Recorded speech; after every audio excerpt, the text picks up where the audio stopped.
Welcome to my latest case, The Curse of Blackmoor Manor. To start, choose Junior or Senior Detective. If you're new to adventure games or need some help, choose Gameplay Overview. Dear Ned, greetings from jolly old England. Although right now I'm not so sure about the jolly part. That's because I'm on my way to Blackmoor Manor, where the daughter of one of our neighbors is living. The daughter, whose name is Linda, recently married Hugh Penvellyn, a British diplomat. Hugh travels a lot, so the only people at the manor with Linda are Hugh's aunt, Mrs. Drake, and Hugh's 12-year-old daughter, Jane. The thing is, ever since Linda moved into the manor, her health has gone downhill. She's practically bedridden, and no one seems to know why. Her mother is convinced something is terribly wrong and wants me to find out what. So here I am, about to be dropped off at a huge centuries-old mansion in the middle of a dark, foggy moor. I can't tell whether the butterflies in my stomach are because I'm excited or just a tad creeped out. Talk to you soon. I hope. Nancy.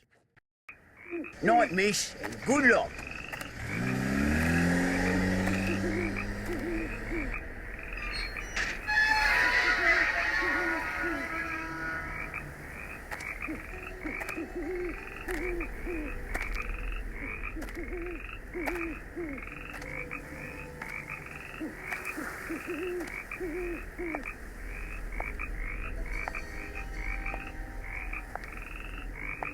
Nancy. Who's there? Hello?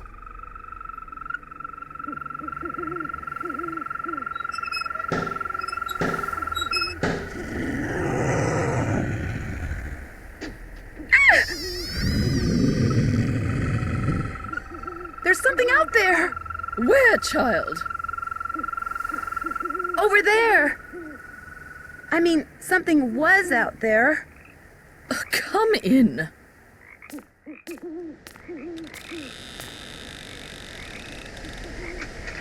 I'm Mrs. Drake. I take it you are Nancy Drew? Yes, and I really did see something, Mrs. Drake. I heard something, too.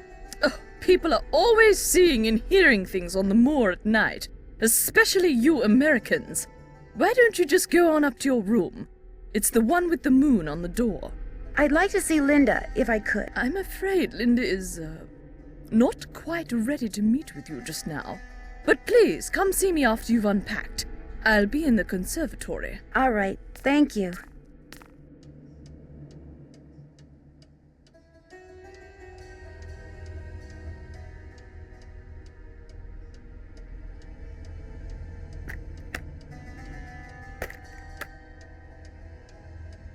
Wonder what goes there.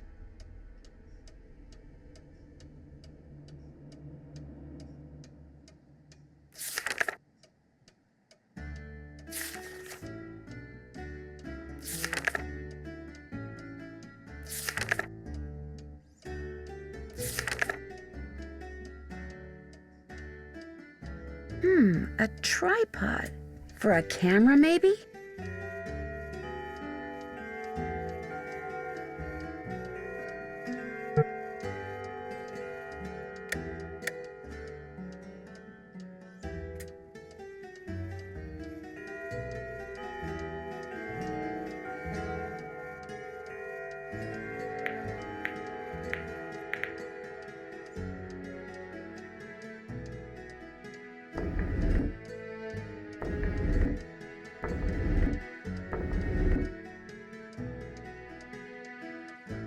John Penvellyn.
Oh, do I have to learn this? Yes, I'm afraid you do. If I do well, can we play a game? Yes, but only in French. Oh.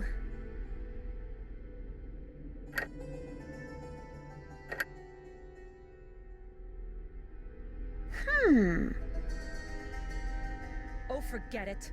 Stay in Italy as long as you want, then. Some kind of husband you're proving to be. It's not all in my head. Don't bother.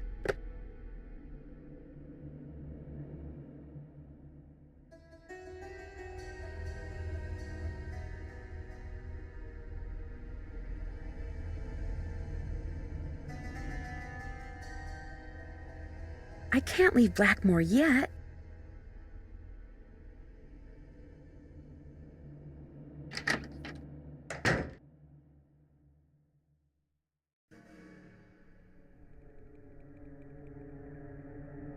Wonder what happened in there.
Looks like John Penvellyn may have developed some of the plants that are in here himself.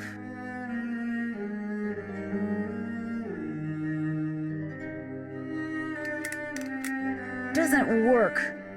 This must be some kind of well, but where's the water?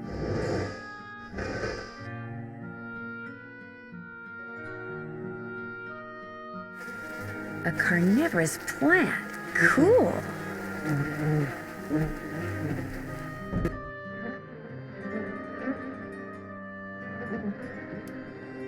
All settled in?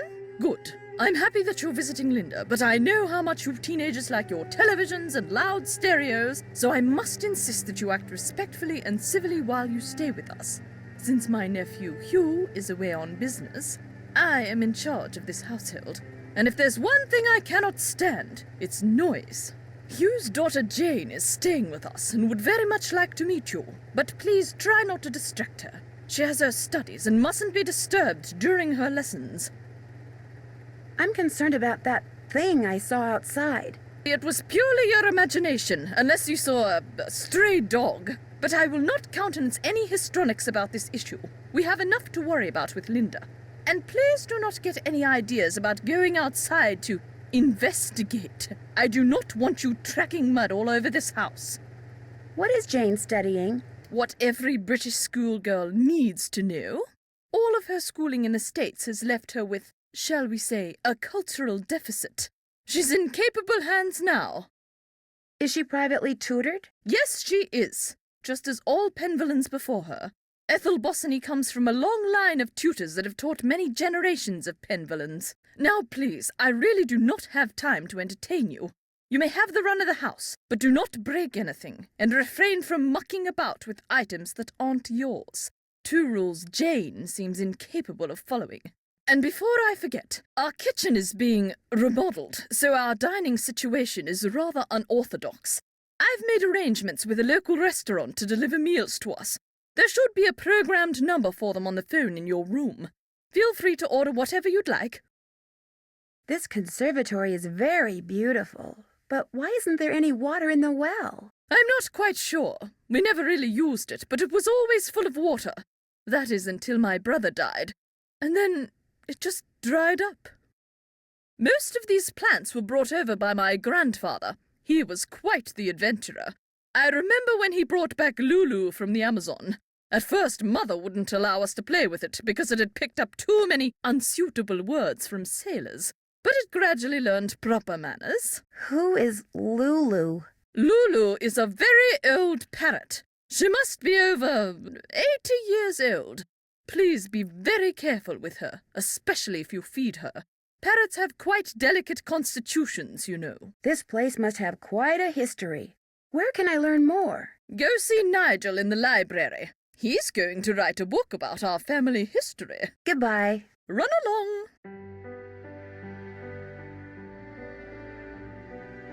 Do you have allergies, Mrs. Drake? Oh, yes. Hay fever. Although I'm not at all sure what's worse, my allergies or that medication. It makes me feel as if I'm about to float right out of my shoes.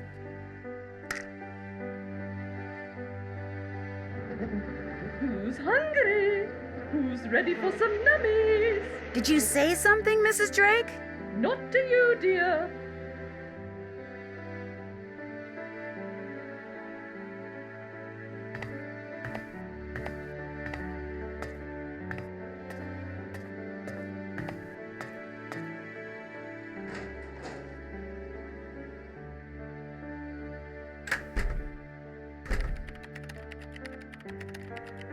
Ah yes, are you here from the agency? It's about time. No, I'm Nancy Drew, a friend of Linda's. How do you do? I'm Nigel Mukherjee. I'm researching the Penvellyn family, and Mrs. Drake has graciously opened the library for me. Nothing much has been written about the Penvellyns. Until now. Sounds intriguing. It might have something to do with their scandalous history. Or perhaps it has something to do with the family treasure. Is that what you're going to write about? I'm quite curious about their progenitor, Randolph the Red. He was a brilliant soldier in the 15th century. As a reward for his exemplary military service, he was given the land that surrounds this castle as well as the castle itself. Some say the source of his military strength was a strange stone. Of course, that's all legend, but it makes you wonder, doesn't it? Are there any other interesting people in the Penvellyn family? There are several skeletons rattling about in the Penvellyn closet. Take, for example, Eleanor Penvellyn, tried and convicted of witchcraft in 1650, quite the height of the witch trials here in Essex. It was rumored that Cromwell arranged the conviction. But she wasn't actually a witch? Who knows? Lady Penvellyn was a rather vocal critic of Cromwell's policies and helped many of his enemies flee the country. Whether she actually was a practitioner of witchcraft is unknown, although many visitors to the manor during her tenure reported hearing strange, ghostly bells. Some even saw phantom hands floating about the manor, tolling their charmed chimes. You mentioned some kind of scandal with the Penvellyn family? Well, having a family member burned as a witch can hardly be considered a mark of pride, I dare say.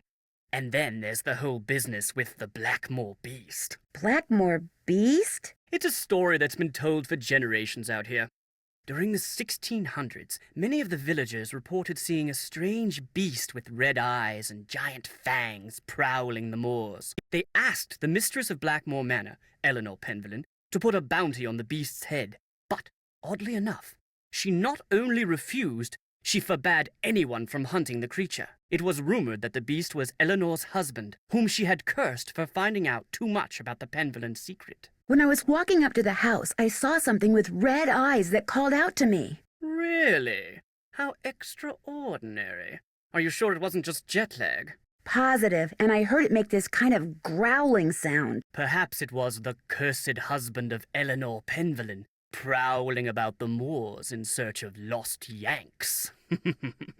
Very funny. Tell me about the Penvellyn family treasure. For centuries, the Penvellyns have been very secretive. Some believe they're protectors of a fabulous treasure, or of some dark secret. Who are all those paintings of in the Great Hall? Those are the Penvellyns who owned Blackmoor Manor at one time or another. I'll let you get back to your work. Tally-ho!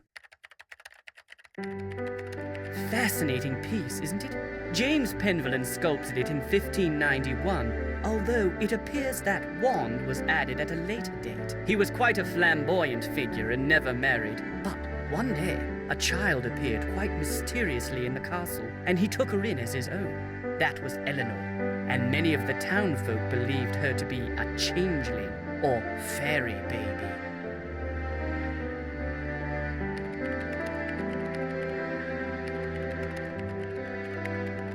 Interesting. I'm researching Philippe Penvellyn, and it appears that many scholars believe he was a pirate. That would explain his source of wealth. I doubt you'll find much of interest in there. They're mainly law books. Charles Penvellyn was a prominent judge in the 16th century. Sad to say, he lost his son at a young age, left his estate to his grandson, Thomas. Those manuscripts are very old and brittle. They date back to the 14th century. Odo Penvellyn collected most of them. His father, Randolph, and son Milo were rather more interested in military victories than in book collecting.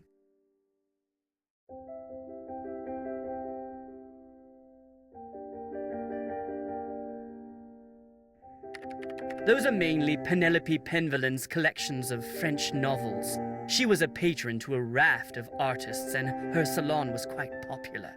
She was quite the libertine, even kept her maiden name after her marriage.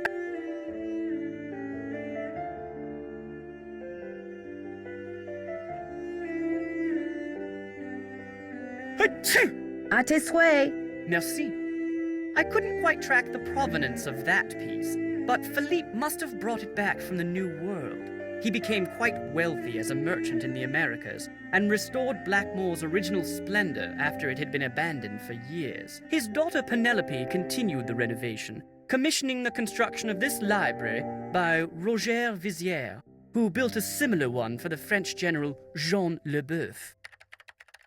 Do you mind if I use this computer? No, not at all. But it's very old. Feel free to use mine if I'm not here. Who's Alan? Alan Penvellyn was a noted researcher in computers and languages. Jane let me into his computer, but there was nothing much of interest on it. What's the password? I'm not sure.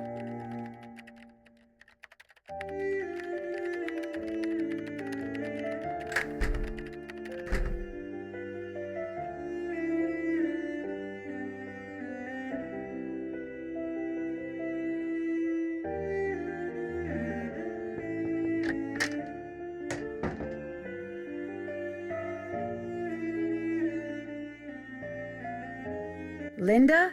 Hi, it's me, Nancy Drew. Nancy Drew, our friendly neighborhood detective. Well, welcome to Blackmoor Manor. I apologize for greeting you under such unusual circumstances. So, how are you feeling? How am I feeling? Well, I feel like... I feel like something really strange is happening. Could you be more specific? Could I be more specific? Ah, the ace detective is grilling me for details. I'm tired all the time, my mouth is dry, my vision is blurry, but that's not important. Here's what's important, Nancy. There are some doors that should never be opened. There are some doors that hold secrets which must never be known. That's everything you need to know. Now if... Mummy, can I come in? No, you're supposed to be in your lessons. Lessons are over. I want to meet Nancy. I said no, Jane. Okay. That was my stepdaughter. She can be such a pest sometimes. Anyway, I understand you feel an obligation to my mother, but trust me, there's nothing you can do. You're welcome to stay, but I strongly recommend that you go home as soon as possible. Please, Linda, just tell me what's wrong. Linda? Okay, I'll let you rest, but I'll be back. I'm here for you if you need me.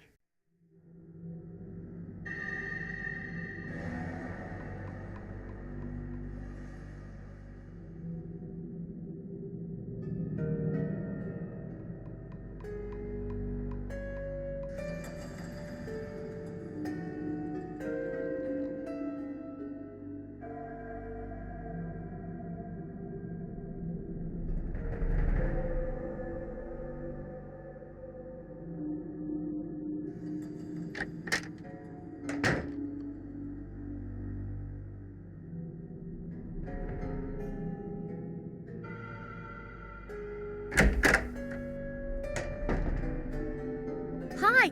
You must be Nancy. I'm so pleased you're here. I'm Jane. I know you've come to visit my stepmom, but I'd love it if you could pop by whenever you get the chance.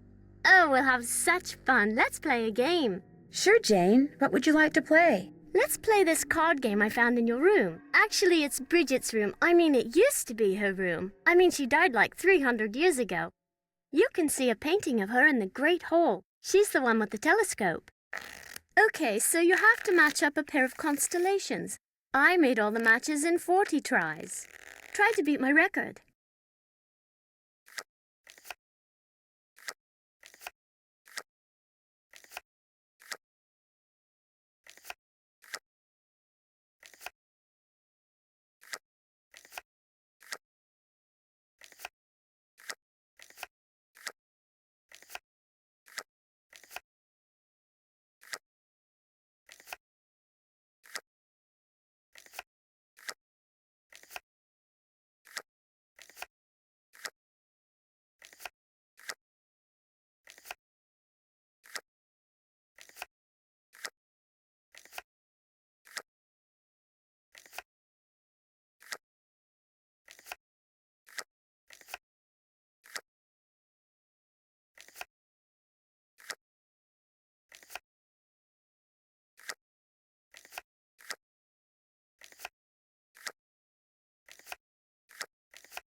You beat my score! Felicitations! That was fun, but I'd like to ask you some questions. Sure, what do you want to know? About Mummy? I mean, Linda. I do hope you'll help. She's been a bit out of sorts lately. When did she start getting sick? I was playing in Mummy's room when she wasn't there, and when I looked up, there was a lady, all dressed in black, putting something on Mummy's nightstand. The woman left something? The lady put a note on Mummy's nightstand, but I didn't read it. That's when Mummy started feeling poorly. I don't want to think about that. Let's play a game. It will cheer me up. Not right now, but maybe later. You can come in any time you want, even if I'm not here. I've got some really smashing things. I'm so happy you've come, Nancy. I hope you can make Mummy feel better.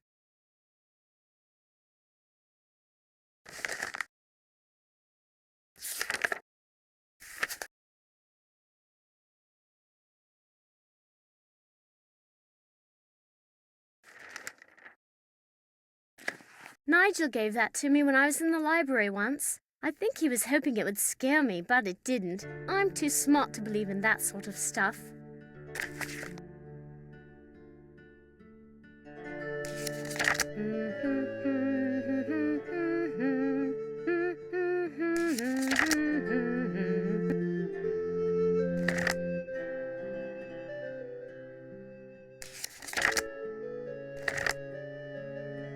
This phone number just might come in handy.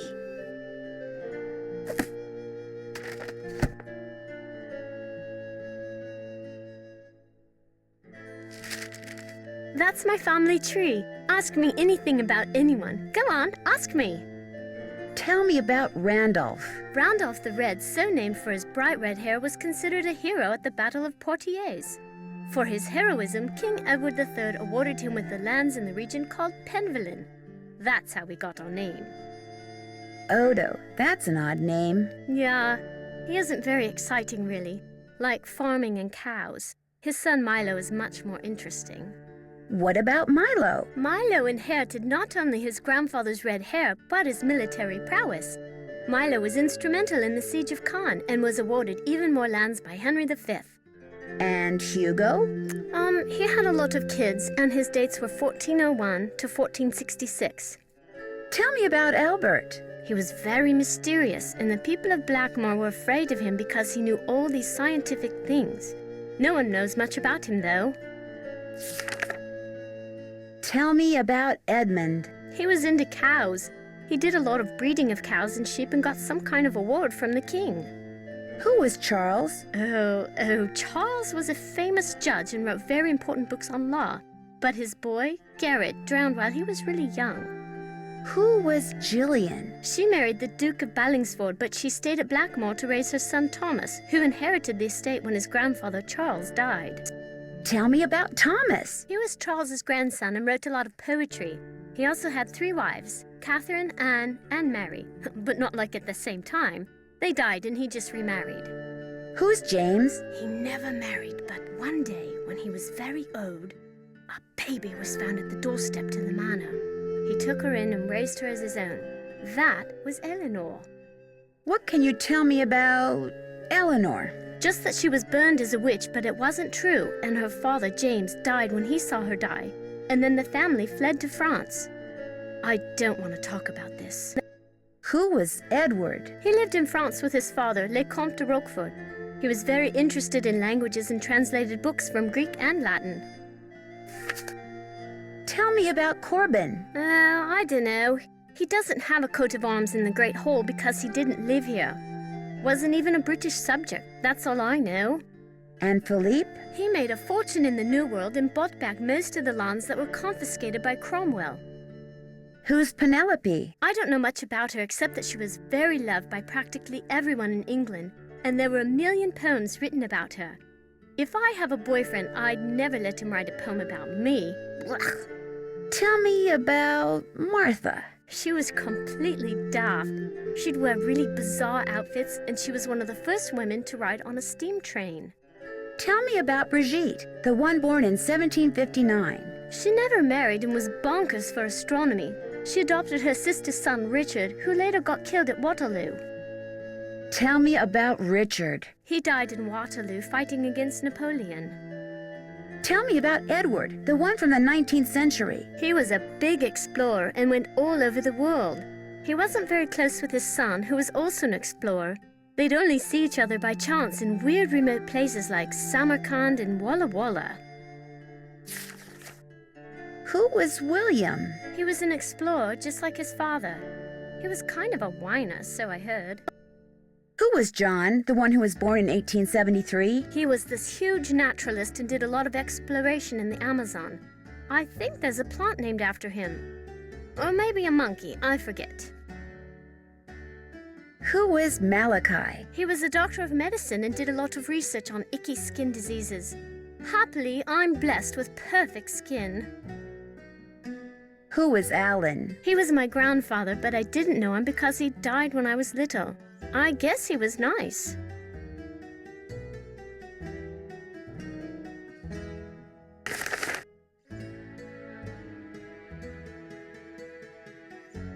I used that to make cakes for Lulu the parrot. That's why the ingredients are so nasty. Like I would eat mealworms. Aren't you glad we don't have to use that thing to cook our food? I saw the kitchen. What happened to it? I guess you could say I happened to it, but it was Ethel's fault. She inspired me to study the oxidation rates of different kinds of cookie doughs. Only my snickerdoodle experiment got away from me.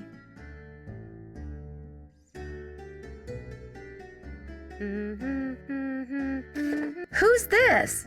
That's my mum, my real mum. She's an opera singer. It's not like she's famous or anything, but she does live in Paris. What is this book? Don't know really. Ethel gave it to me. She said it belonged to my grandfather. Do you think Brady Armstrong is cute?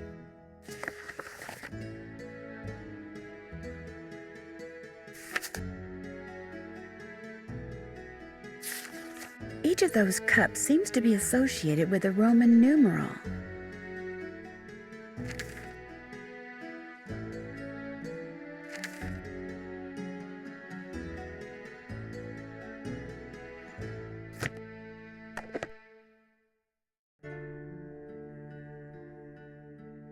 That was written by Charles Penvellyn way back in like the 1500s. When I read it, it seemed really familiar, you know?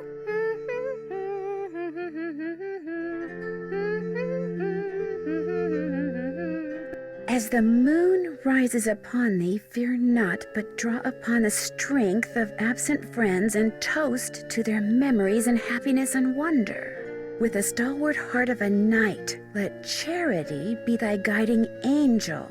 Stay firm in knowledge as a dedicated geometer, and fear not the ravages of Father Time. For, dear child, as you learn the lessons of folly, the secrets of this world shall dawn in thy soul.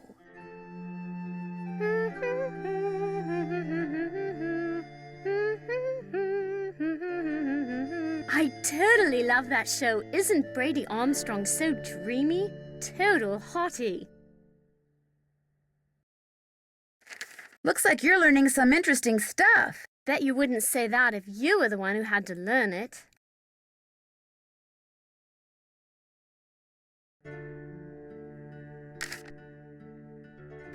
You had a guinea pig? Yes, but it died.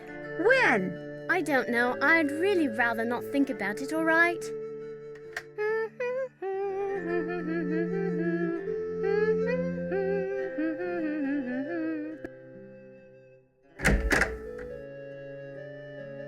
Oh, you startled me. You must be Nancy. I'm Jane's tutor, Ethel. How do you do? Jane is very excited you're visiting. You're all she's talked about for the past week. I saw Jane's lesson schedule. That's quite an unusual list of subjects. Yes, well, I'm sorry, but I'm in a bit of a rush. I need to go over some things with Jane. Oh, I guess I'll be going then. It was a pleasure meeting you, Nancy. Our paths will cross again, I'm sure.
There goes my cell phone. Hello? Hi, Nancy. It's Mrs. Petrov. How is everything? Have you seen Linda yet? Literally speaking, no, but I did talk to her. Not that she told me anything. I'm just about at my wit's end. I've never known her to act like this.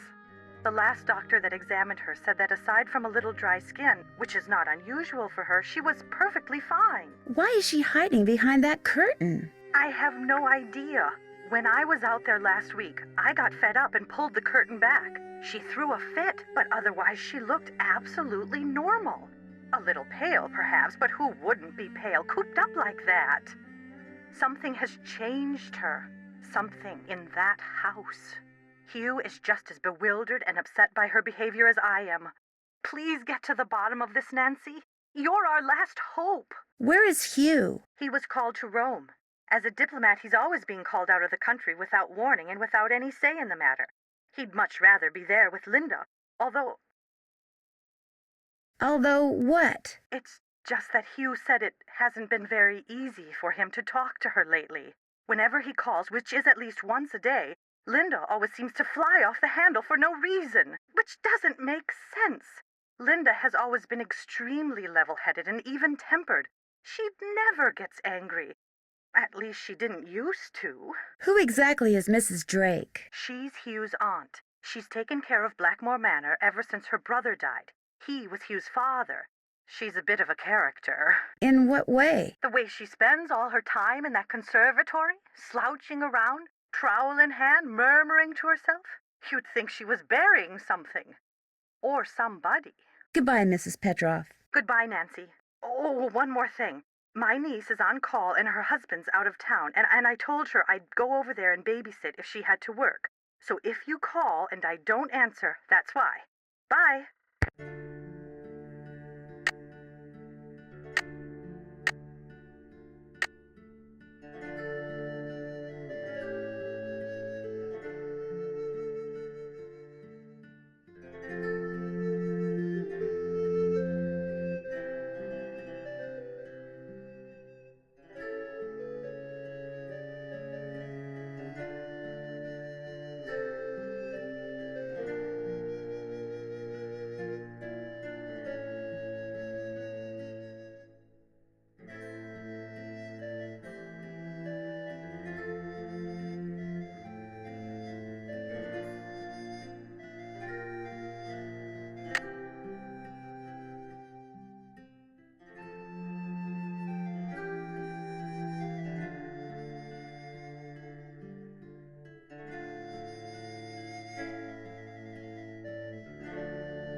Hugh Penvellyn here. Hello, Mr. Penvellyn. This is Nancy Drew. I'm the one who's visiting Linda. You know, from the United States, across the pond.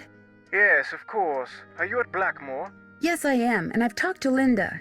Good for you, because frankly, that's something I've been quite unable to do lately. These temper tantrums of hers make rational discourse well nigh impossible. How long have these tantrums been going on? Ever since I left for Italy. We'll be talking on the phone about the weather or Jane's lessons or something equally innocuous, and suddenly she'll be bellowing at me and slamming the phone down. Are you sure you didn't inadvertently say something, you know, argumentative? I promise you, these rages of hers are totally uncalled for and quite unbearable. I love her dearly, but she's making things very difficult. I understand that Mrs. Drake is your aunt? Yes, Aunt Letitia. We're not very close, however. She's always been rather aloof, much more interested in being a Penvellyn than a person, if you know what I mean. Does Linda get along with her? As far as I know, yes, although I have caught my aunt eyeing Linda strangely at times. And of course there's the 6-month habitation clause. The what? According to the Penvellyn rules of inheritance, the spouse of Blackmoor Manor's current owner, that would be Linda since I'm the current owner, The spouse of the current owner must reside in the manor for at least 6 months. Should she or he leave the manor before 6 months is up, ownership of one half of the estate immediately passes to the next legal heir. And that would be Mrs. Drake. Correct. I met your daughter Jane. Quite the bundle of energy, isn't she? I get the feeling that she's a little lonely. I'm sure she is, what with a private tutor instead of school and Linda being under the weather. And coming back to Blackmoor no doubt reminds her of her real mother. Renee and I were divorced almost 2 years ago. Jane went into a bit of a tailspin for a while, but she's come to adore Linda. She's been calling her Mummy since the day we were married. Have you spent much time on your father's computer, the one that's in the library? I dare say I've never touched it. Mathematics, computer science, linguistics, all the things that fascinated my scholarly father bored me to tears. He gave up on me quite early on. With Jane, however, it was a different story. What do you mean? From the day she was born, my father doted on her, far more than he ever doted on me. Read to her, bought her books, games. Truth be told, I was a bit jealous. He passed away when she was still a toddler, so it's unlikely she remembers all the attention he showered on her. But I do, and I still find it so out of character as to be mystifying. It was nice talking to you. This is an extremely busy time for me, so I apologize in advance if you call and I'm unavailable.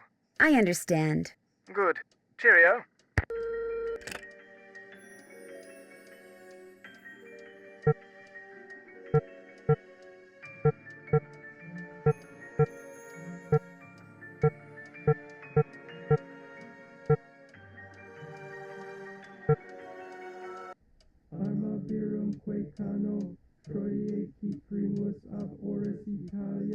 What is that?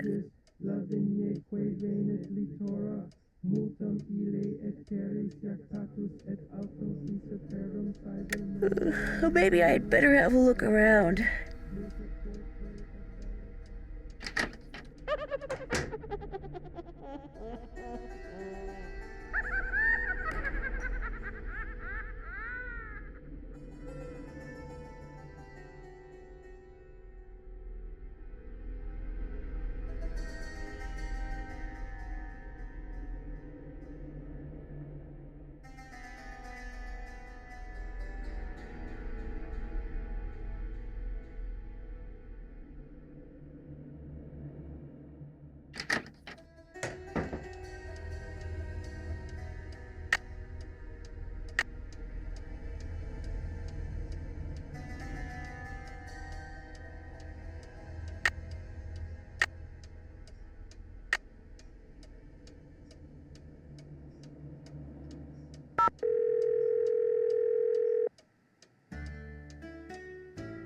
Hello? Hi, Ned. Hey, Nancy.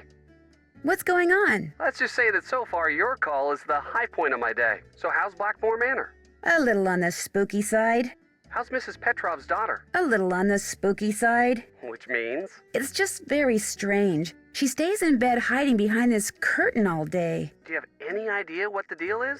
Nope. We'll just keep talking to her. As soon as she knows she can trust you, I'm sure she'll open up. Linda's stepdaughter, Jane, she has this really weird picture book in her room. What do you mean, a picture book? I mean, pictures are all that's in this book. No words, just these strange hand-drawn images. And the book is old, like it's been around for centuries.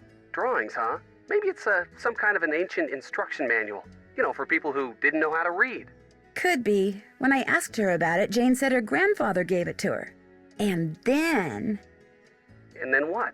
And then she changed the subject. Sounds like that book may prove to be pretty important. I'll talk to you soon. I'll be waiting.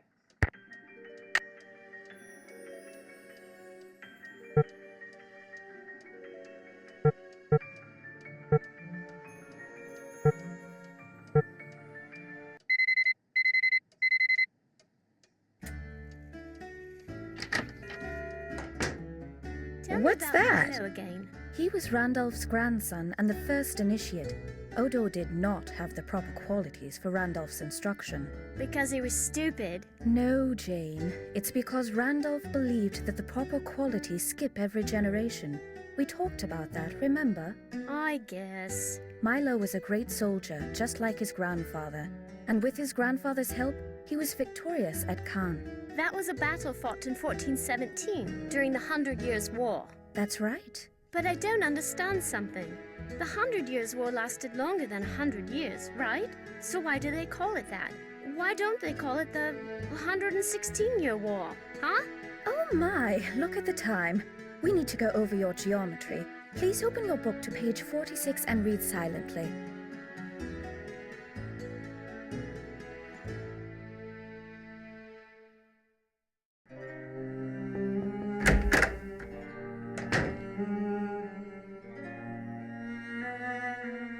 I'm sorry to bother you again, but Jane told me about the lady in black. What lady in black? Jane never said anything to me about a lady in black. That kid is so weird. I just don't get her. She seems very concerned about you. Yes, I know. I just don't know how to be a stepmother to her. She's just so strange. Look, just forget about me. You can't help me, and that's that. I'm sorry. Linda, you have to give me a chance. Everyone is so worried about you. If you just tell me what's happened, maybe I could help. Linda, I made a promise to your mother and I plan to keep it. I'm here for you when you need me.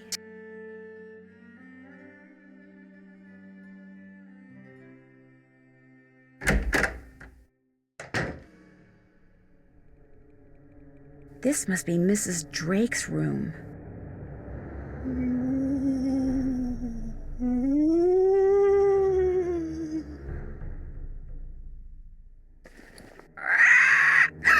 Oh, it's just a parrot. Scared ya? No, you didn't. Did you? Did you? What's your name? Lolo, Lolo, Lolo, Lolo, Lolo, Lolo. Okay, I get the point. Lulu. Lolo, Lolo, Lolo, Lolo. Bye, bird. Bob's your uncle. Who's the pretty bird in the mirror? You're gonna need a big I need the key. Pay no attention to the bird behind the curtain.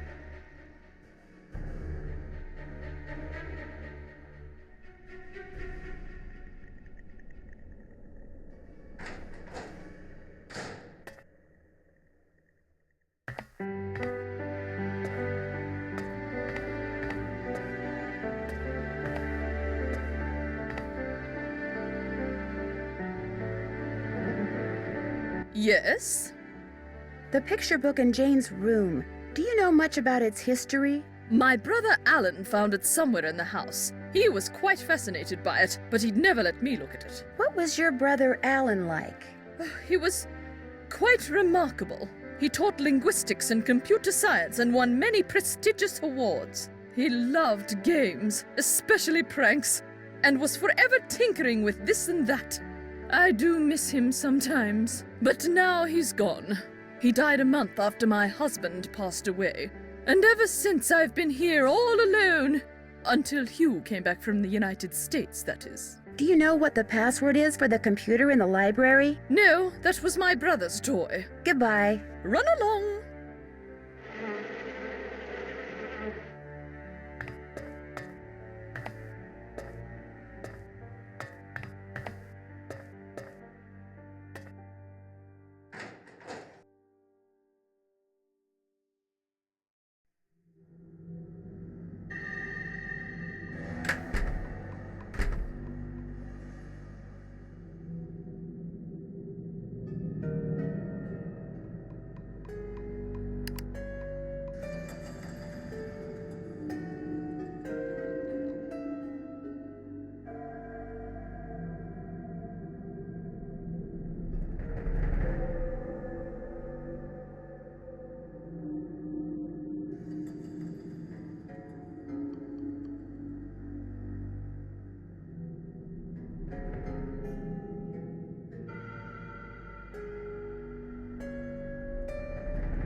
This is not a good time.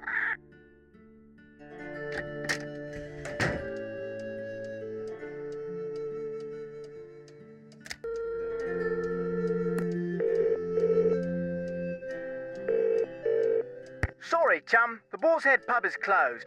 Ring us back after 8 come day's dawning.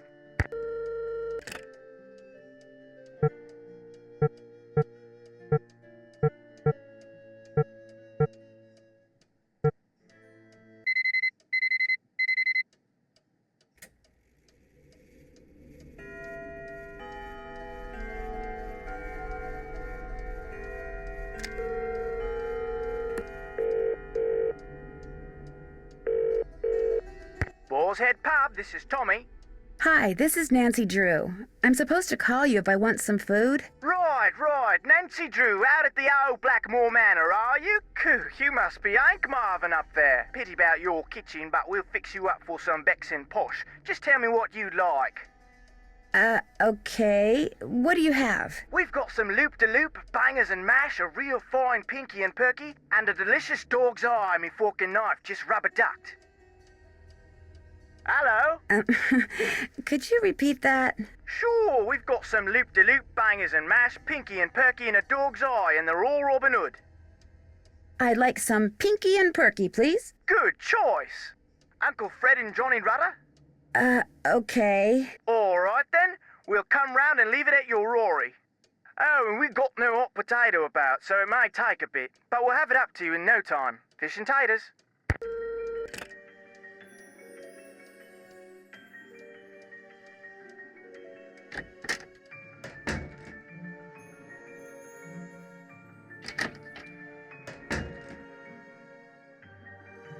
Hi, Nancy. Have you ever seen anything strange outside? Once I saw my Uncle Roger's toupee fly off during a windstorm. Talk about freaky. I mean, have you seen a strange animal outside? No, but I have heard weird noises like this. Howling.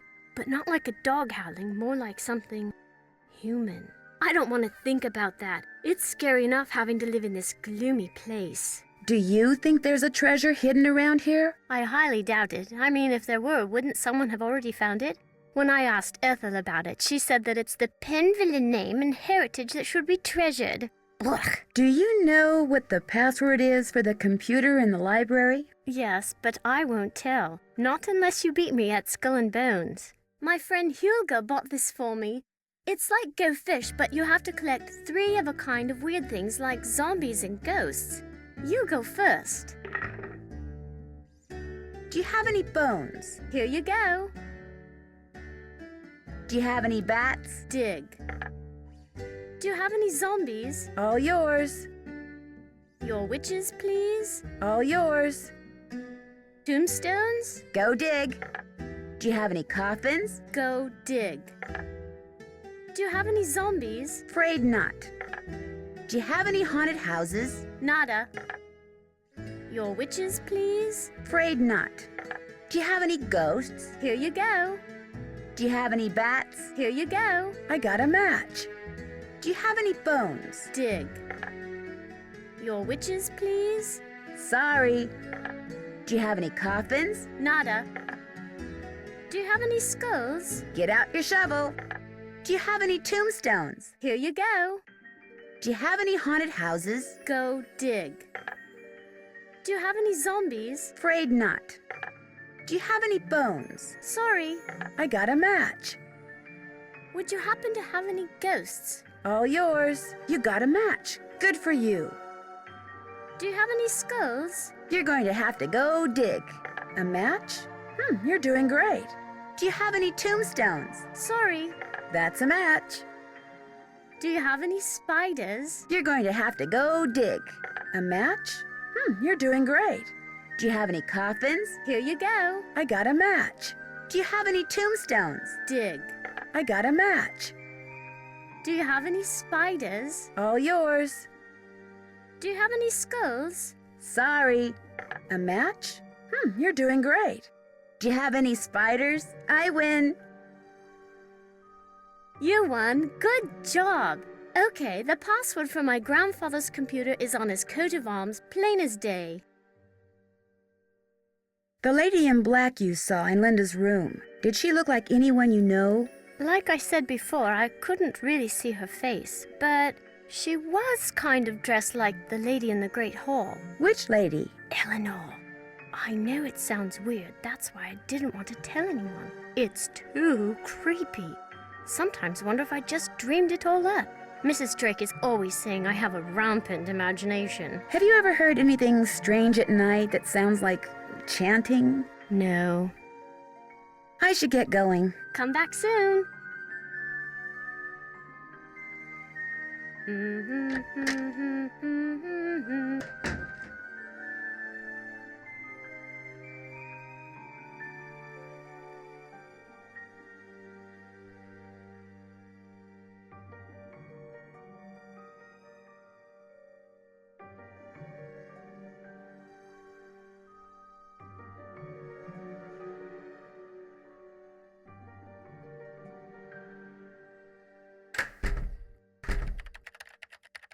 Hello, Nancy.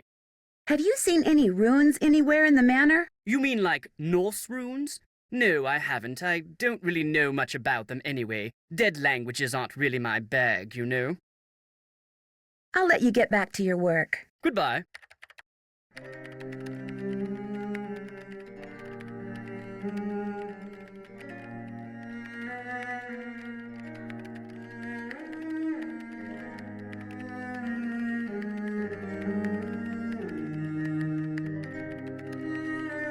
Welcome, my adventurous friend. Don't tell my sister, but there are ghosts in Blackmoor Manor.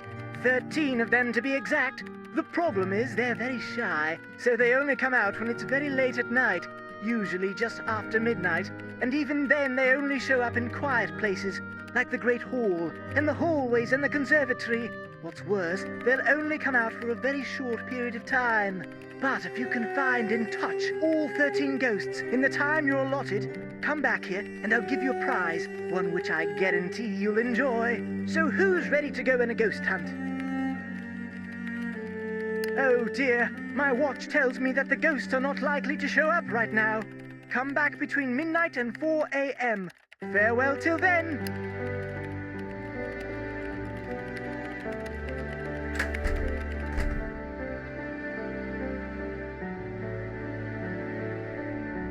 Pay no attention to the bird behind the curtain. I need the key. And the winner is Lulu.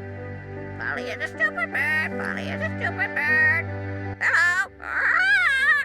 Do you by any chance know Latin?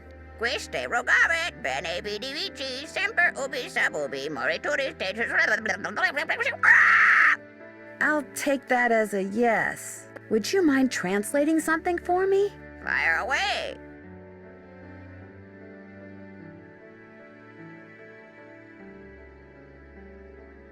Pergamentum exit. Garbage out.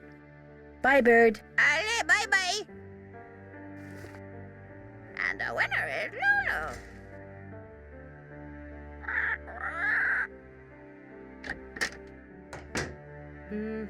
Hi, Nancy. Have you played that game on the computer in the library about the 13 ghosts? Why do you want to play some dumb old computer game when you can play a game with me? No, I've never played it. I should get going. Come back soon.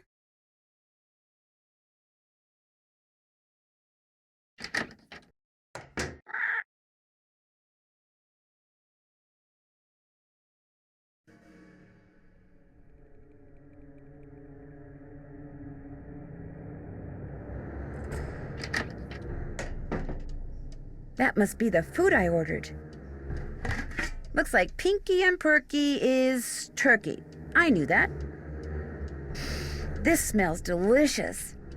And Uncle Fred and Johnny Rudder are just plain old bread and butter.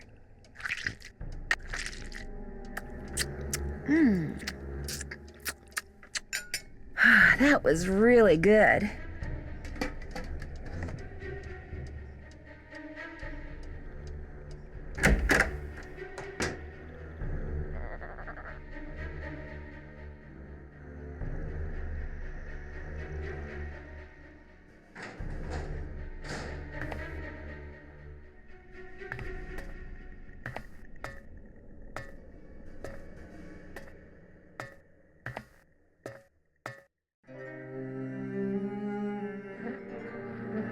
Yes? I spoke with Mr. Tucker at the Boar's Head pub, but frankly, I'm not at all sure what he said.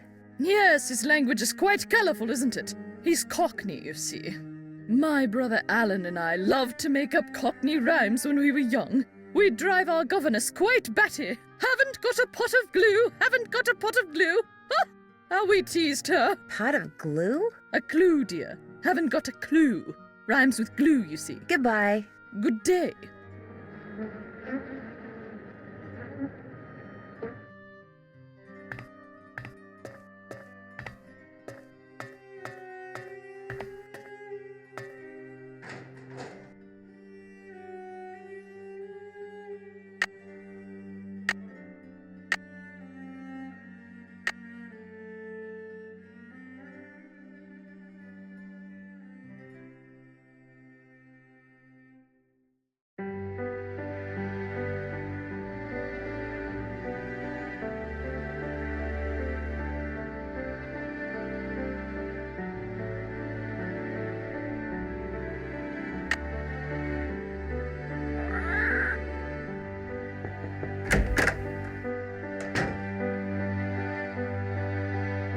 Hi, Linda.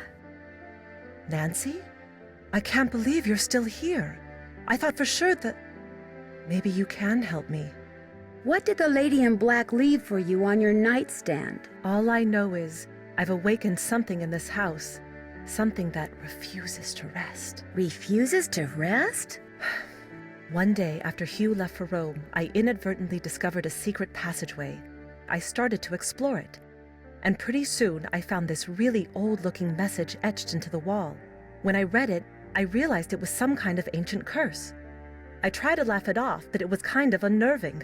So I went back to my room and found a note on my nightstand. And on it was written the exact same curse. That very night, I started to feel strange. The curse has been coming true ever since. Did anyone see you go into the passageway? No, no one. You see, I'd been warned not to go poking around. By Hugh, Mrs. Drake, Ethel. They all said the manor is old and dangerously decayed, so I made sure no one was watching. And even if someone did see me in the passageway, I went directly to my room afterwards. How could someone write down the exact same curse and get it into my room before I came back? No, something else did this. Something not human. Where is the secret passageway? I can't tell you that. I've already caused my own doom. I won't do the same to you. Can you tell me what this curse said? I burned it as soon as I read it. I don't know why I bothered telling you this. You can't do anything for me. I should have listened, but I didn't, and now what's done is done. How well do you get along with Jane? I've been giving it the old college try, believe me. But she can just be so strange sometimes. How so? She'll just do the oddest things. Like one night just after Hugh left, she came into my room and insisted I read a book to her. Maybe she was just trying to cheer you up. The book was on monsters, vampires and werewolves and witches. I mean, what kind of little girl reads books like that? She fits right into this house, that's for sure. I'll see you soon. Please.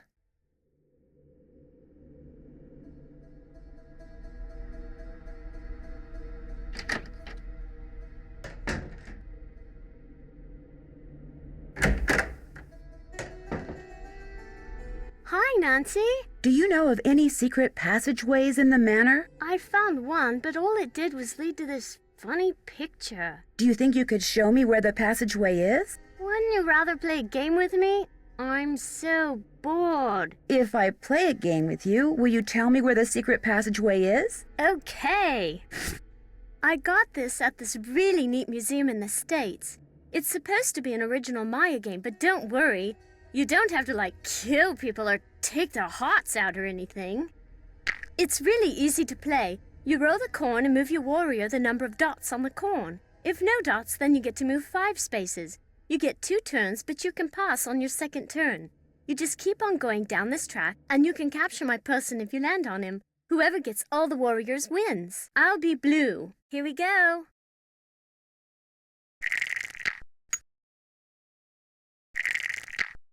You can go. You can go. You can go. Ha!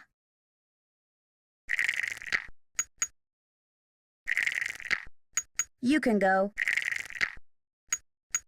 Pass. I pass.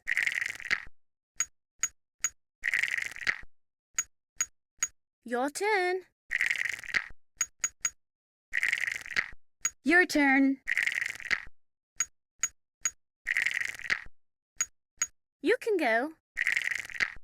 Oh no!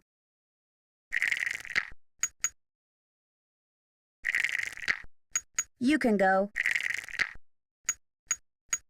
Pass.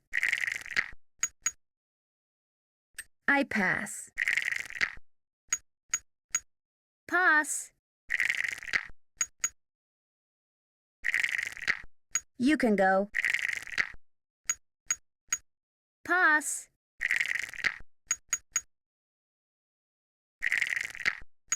Gotcha.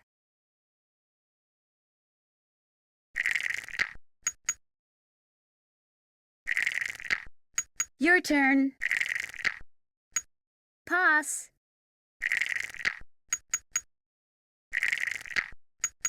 Gotcha.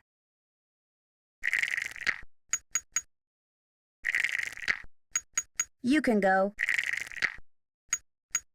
Pass. Your turn. Pass.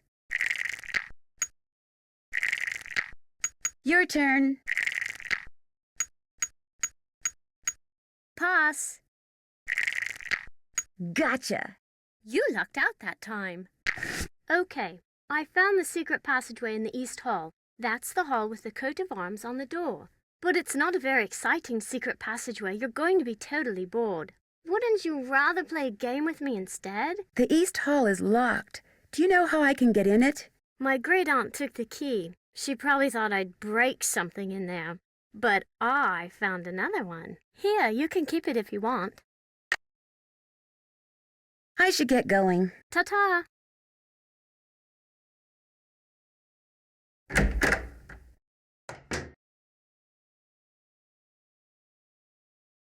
Polly is a stupid bird. Polly is a stupid bird.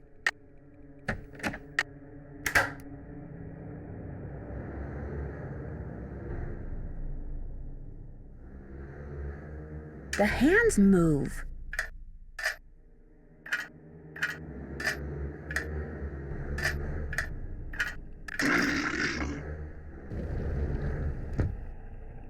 If I want to look around in there, I'm going to need a flashlight. Who's the pretty bird in the mirror? Pay no attention to the bird behind the curtain. Top of the morning to you, matey. Bye, bird. Don't leave me. I love you.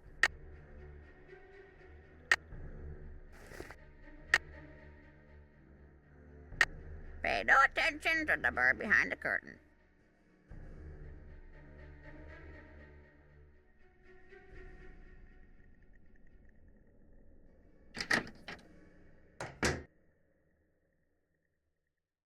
So, did you find what you were looking for in that secret passageway? Let's just say you live in a very interesting house. I don't want to hear. It's so scary to think people can be looking about behind these walls. But you shouldn't tell anyone about them either. If you do, they'll probably close them off and say they're too dangerous. Do you have a flashlight? A flashlight? Oh, Nancy, flashlight is an American term. In the UK, we call it a torch. I don't have one, but I do have a whole bunch of glow sticks. If you want one, you have to play a game with me. That's the rule. This is a game I bought in Arizona. You have to make as many matches as possible. On your mark, get set, go!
Great score! Here's your glow stick. If this one goes out, I'll let you play for another one.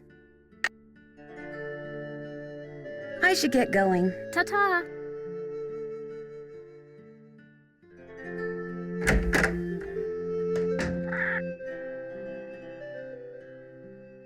And the winner is Lulu. And the winner is Lulu. Felicity, the door! The door!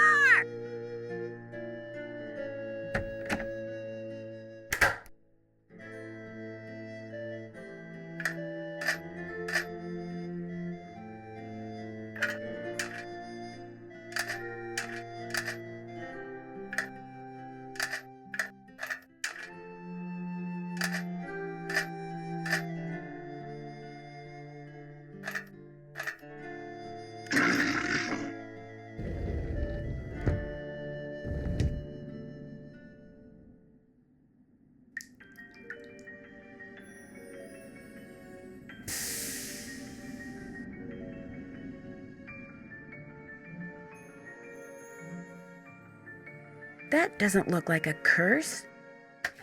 Barber, and a picture of a parrot. I wonder if Lulu has something to do with this.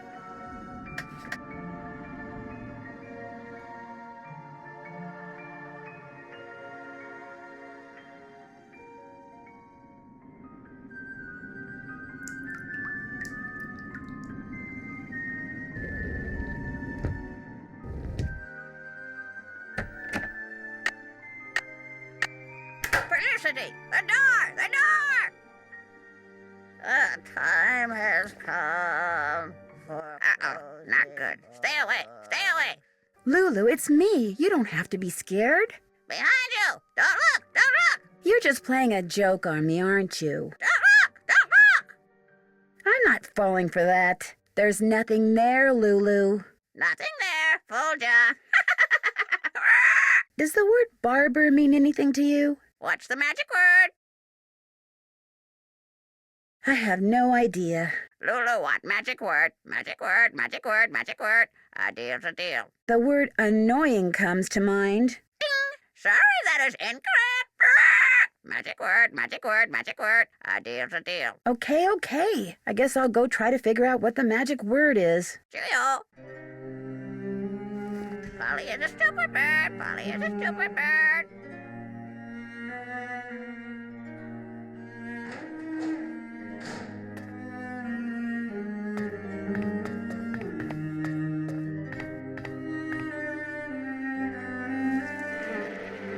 Yes? Do you know anything about Lulu's magic word? Magic word? Oh, yes. You see, my brother and grandfather would play a word game with Lulu. I never understood how it was played, but they'd play for hours. Lulu would sometimes grow sullen and refuse to play the game anymore unless they told her that... Oh, what was it that they'd have to tell her? It's perched on the tip of my tongue. They had to tell Lulu that she was a very, very clever and beautiful bird. Would you have a torch that I could borrow? No, I'm afraid not. Jane ruined all of ours with some sort of experiment she cooked up. But I believe she may have some of those glow sticks for illumination. Goodbye. Run along.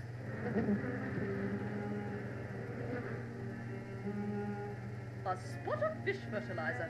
That's what you need.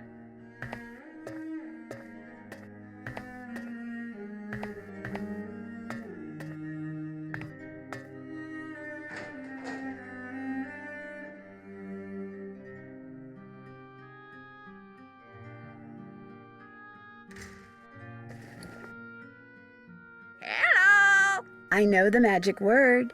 Magic word, magic word. What's the magic word? Lulu is a very, very clever and beautiful bird. Ah! am beautiful. How true, clever and beautiful. Easy, Lulu. You're hurting my ears. So, what's your word? Barber. Leech.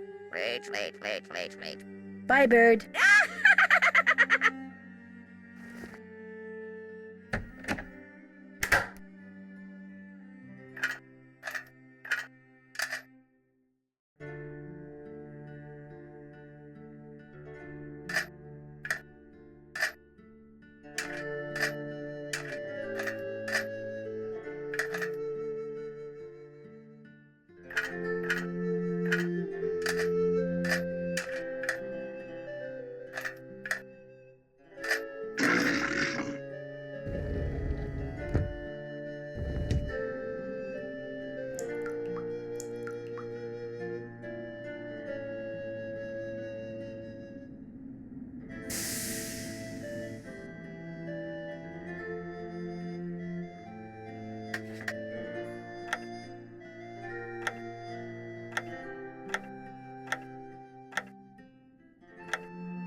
It looks like the rest of this grid is on the other side of the wall.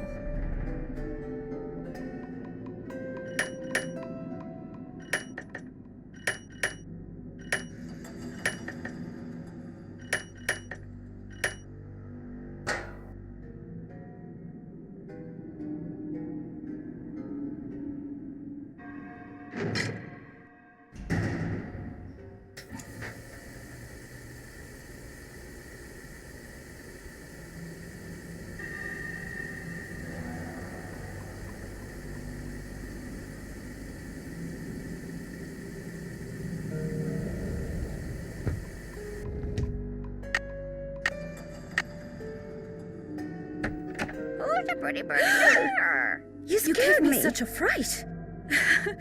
What were you doing in there?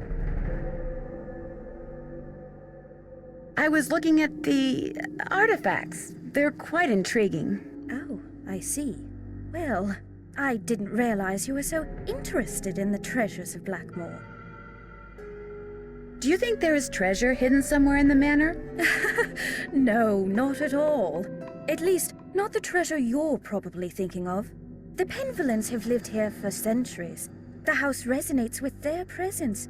Any hidden treasure in Blackmoor would be found in the family's history, in the Penvellyns' passions and deeds.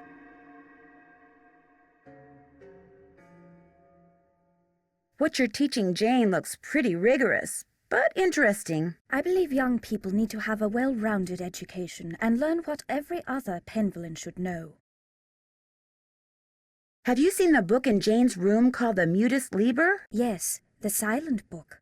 It's quite fascinating and very old. Jane's grandfather left it with me to give to her.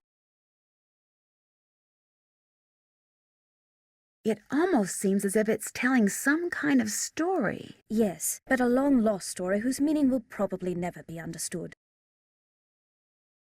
Have you ever heard the legend about the Beast of Blackmoor? Of course, everyone who grows up in these parts knows it, but it's just a myth. one that unfortunately proved to be quite damaging to the Penvellyns. Damaging to the Penvelyns? Well, yes. Eleanor Penvellyn was executed because the villagers believed that she had created the beast. Things cannot get much more damaging than that. Do you know much about the Penvellyn family history? Only that they were a very well-respected and talented family. Many of my ancestors were tutors of some of the Penvellyns, and I feel very honored to continue that tradition. Well, I won't keep you any longer. Goodbye, Nancy. Felicity! The door! The door! Pay no attention to the bird behind the curtain.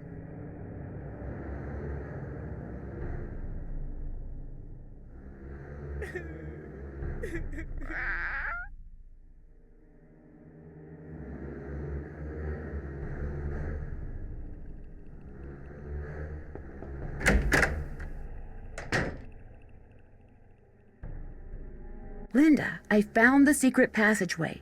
Jane told me where it is, but I didn't see any curse in there. How could you have missed it? It was right there, just waiting to be found, wanting to be found. I can't believe how foolish I was. That stupid gargoyle. I hated how its evil eyes would stare at me whenever I walked to my room. So I moved it around, changed its position, kept fiddling with it. But when that secret door suddenly opened, I couldn't resist going in there. Which gargoyle is this? What do you mean, which gargoyle?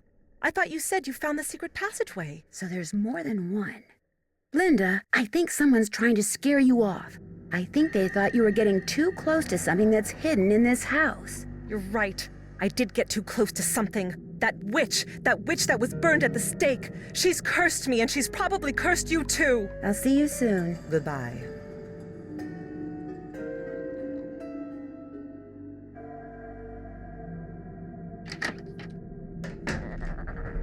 I'll bet that's the gargoyle Linda was talking about. And it looks just like the one in that painting I saw. There's gotta be an easier way to figure this out.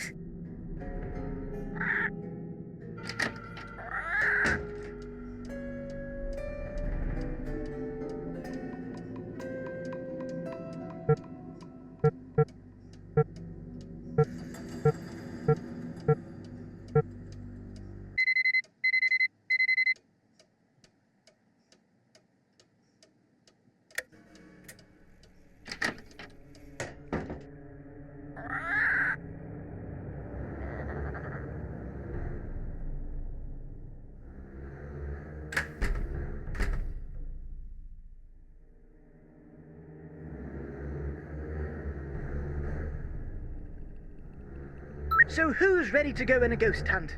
Remember, you mustn't waste any time. Our little chums won't stay visible for long. So, on your mark, get set, go!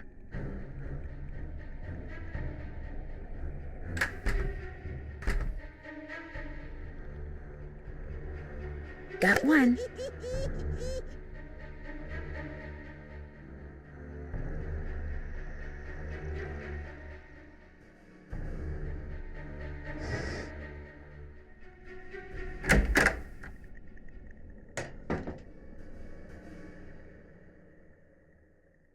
Three down, 10 to go.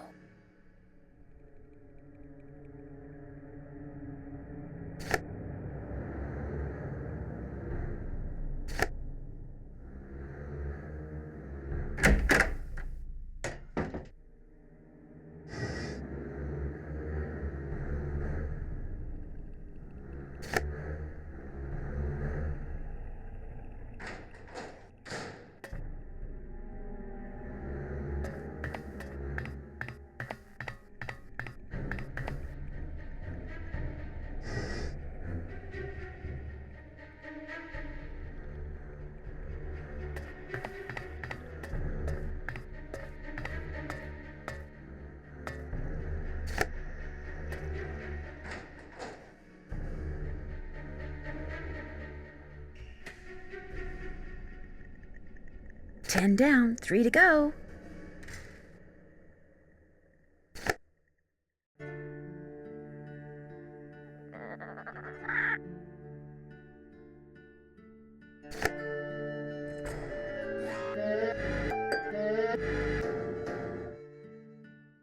There, ghost number 13.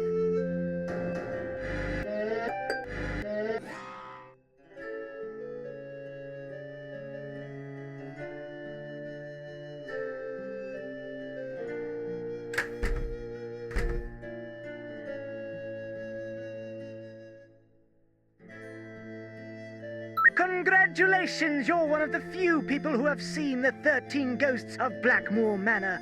As a reward, I'm going to let you in on a little secret. But a word to the wise, if you're wearing a hat, hang on to it. Have fun!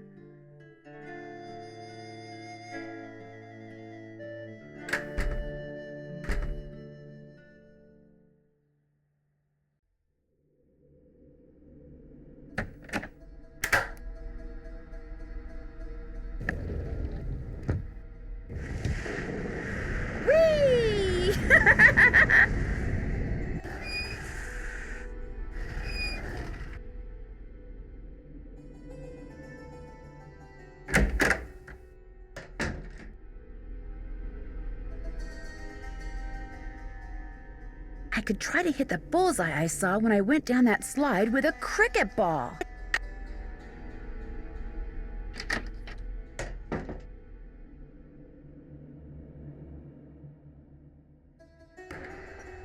Who's the pretty bird in the mirror?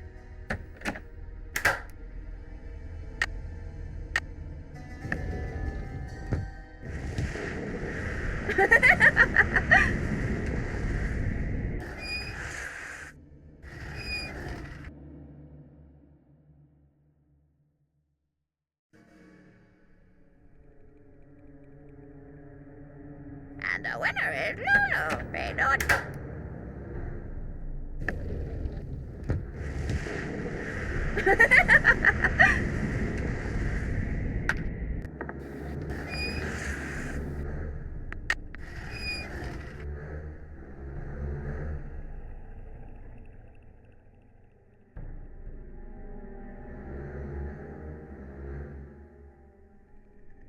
Felicity! The door! The door!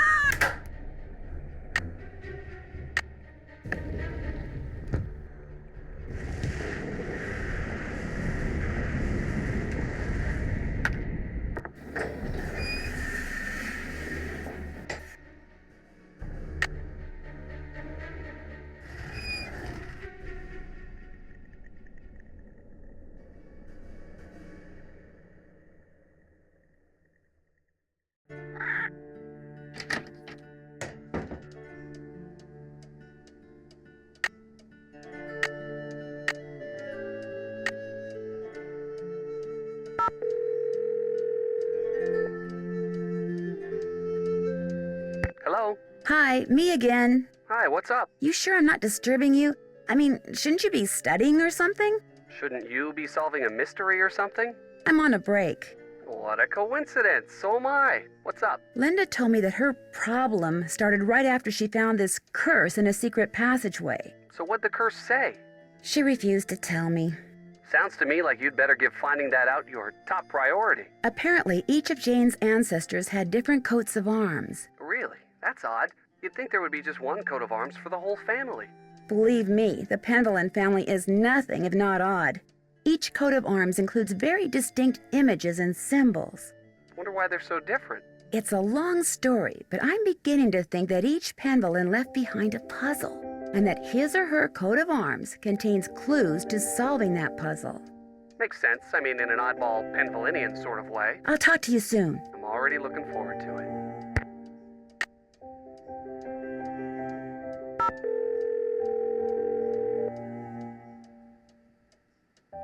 Hello?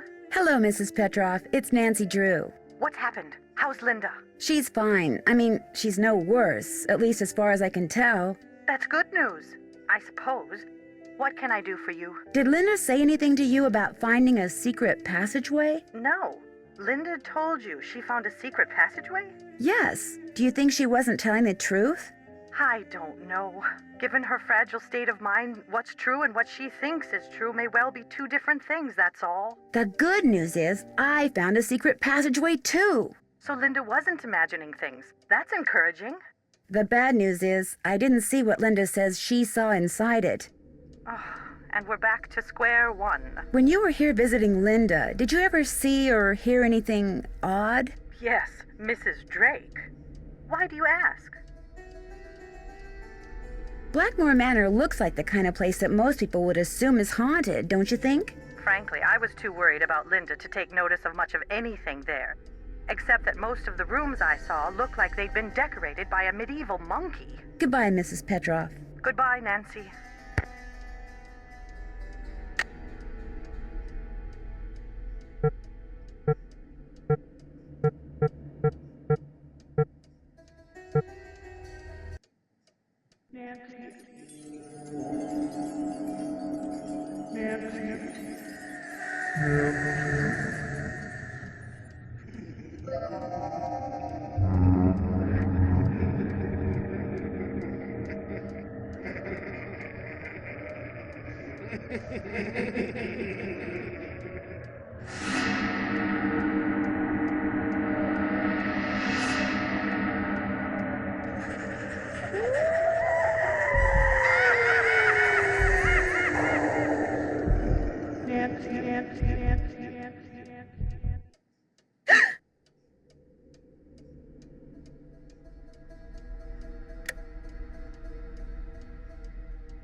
Filius, filii, filio, filium, filio.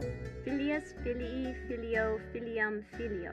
Filii, filiorum, filiis, filios, filiis. Filii, filiorum, filiis, filiis.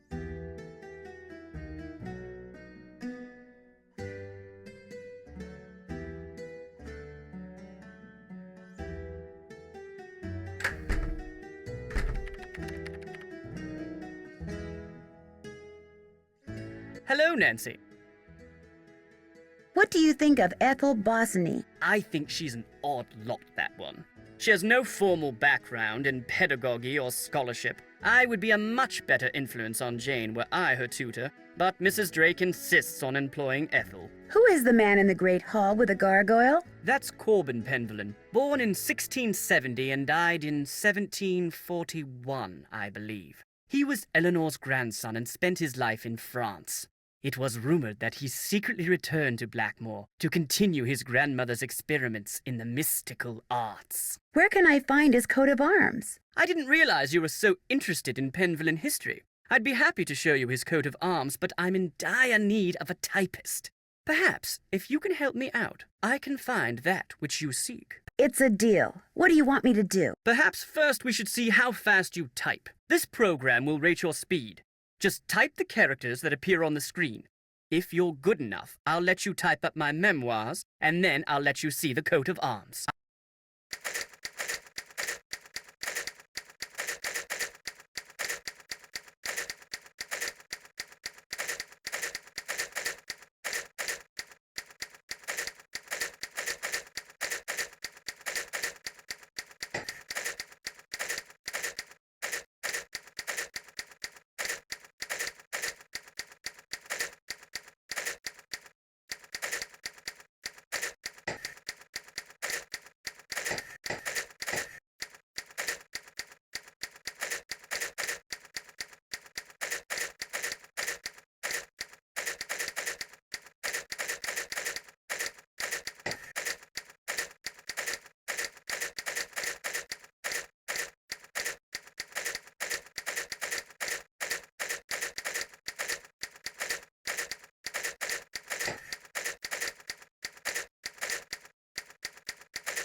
Excellent score. Now, here's what I'd like you to type up.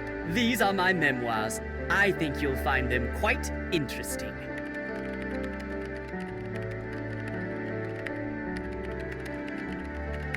These are the most boring memoirs I've ever read in my life.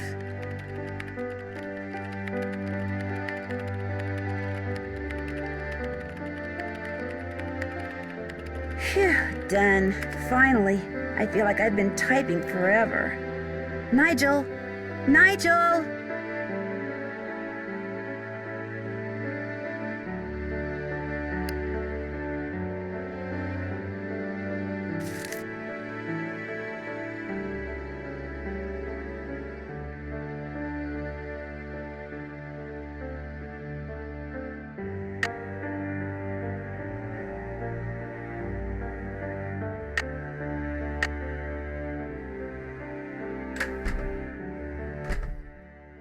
No key without toil, no fire without oil. No key without toil, no fire without oil. No key without toil, no fire without oil. No key without toil, What are they no doing? fire without oil.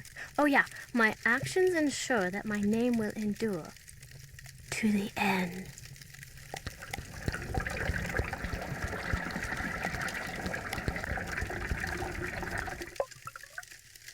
Penvellyn. That was a little creepy. I did it perfect that time, didn't I? Well, almost perfect. You did very well. But remember, this must remain a secret. Do not discuss it with anyone. Yes, Ethel. And don't forget, you have a maths exam tomorrow. Yes, Ethel. And be sure to brush your teeth. Yes, Ethel. Good night.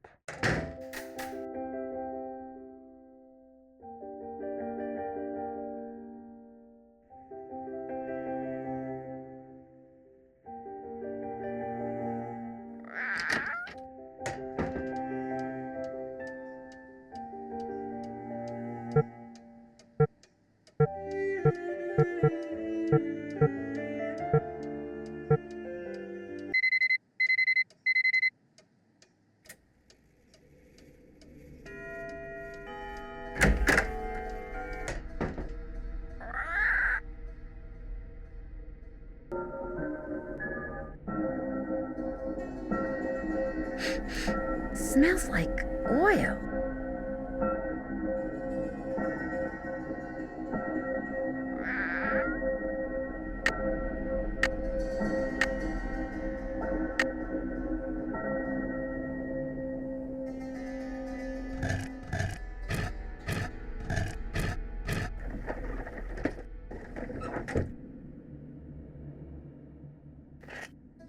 I can see into Linda's room.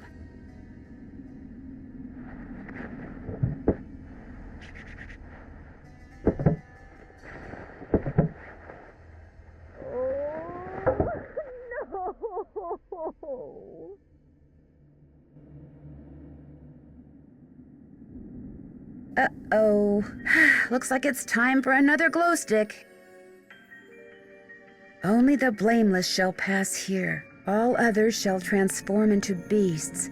Tooth and nail shall grow long, and hair shall turn coarse, till their aspect be as loathsome as their cold hearts. Prove thy worthiness, and memorialize here the innocent one so wrongly condemned for saving lives. Else consider thyself right and truly cursed.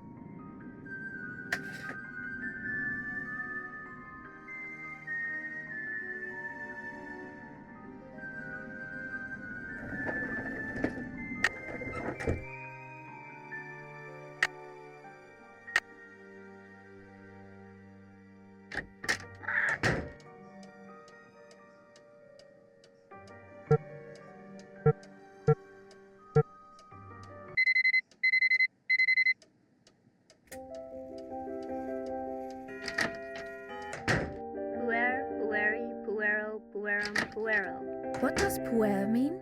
Puer means boy. Hi, Nancy. Could I get another glow stick? Yes, but you know the rule. First, we have to play another game. On your mark, get set, go!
Fanfare, please. Here you go.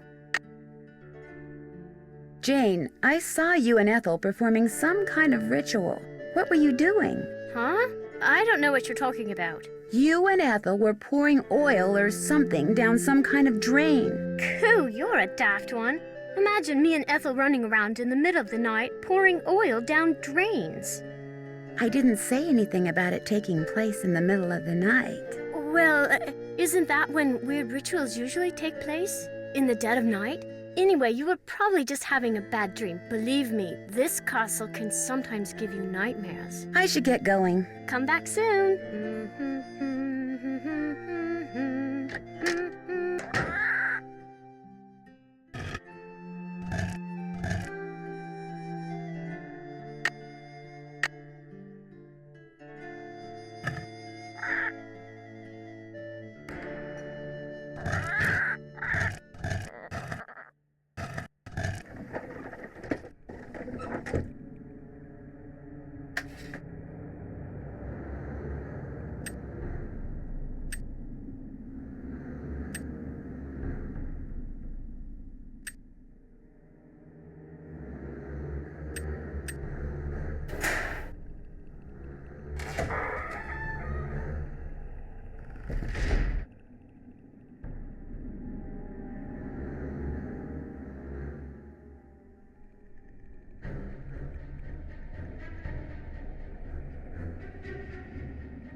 I can see into the library.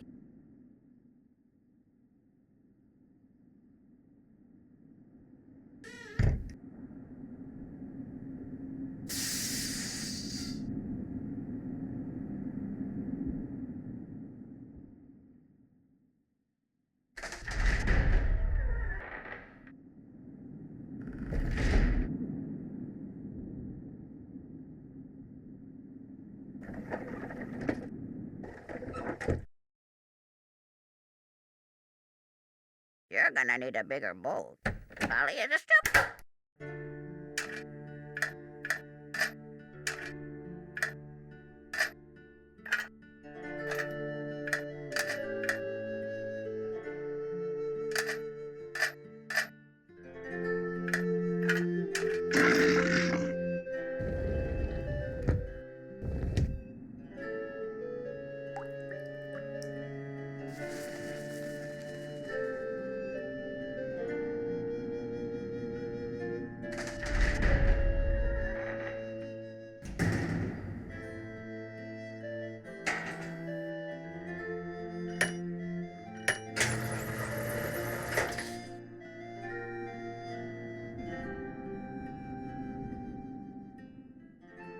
Wow, looks like I won't be needing any more of Jane's glow sticks.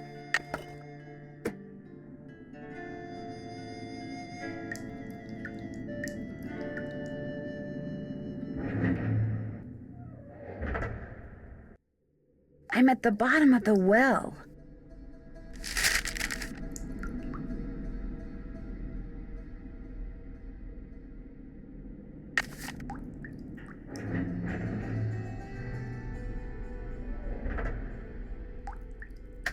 This reminds me of that picture I saw in the Mutus Liber. I'm supposed to press the button under the blue triangles I want to move, then press the one under the group I want to move them to, until I wind up with a group of just 4 triangles.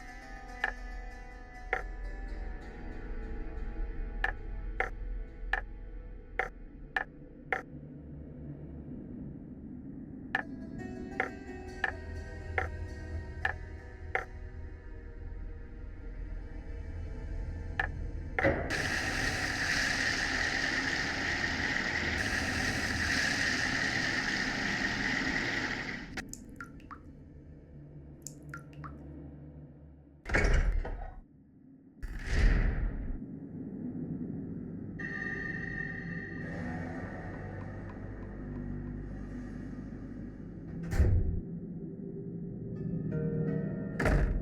my gosh, the room is moving!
Weird symbols.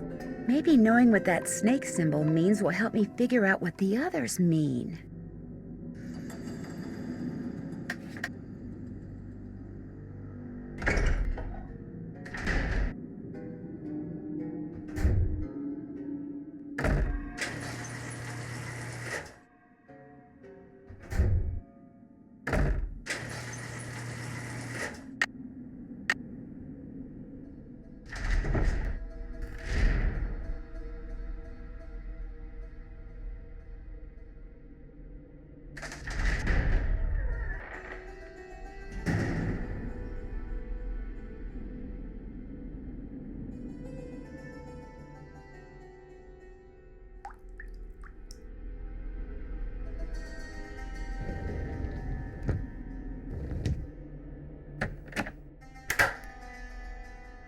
Pay no attention to the bird behind the curtain. Polly is a stupid bird. Polly is a stupid bird. Hello. How good are you at giving hints? Tell your troubles to Lulu. Bye, bird. Cheerio.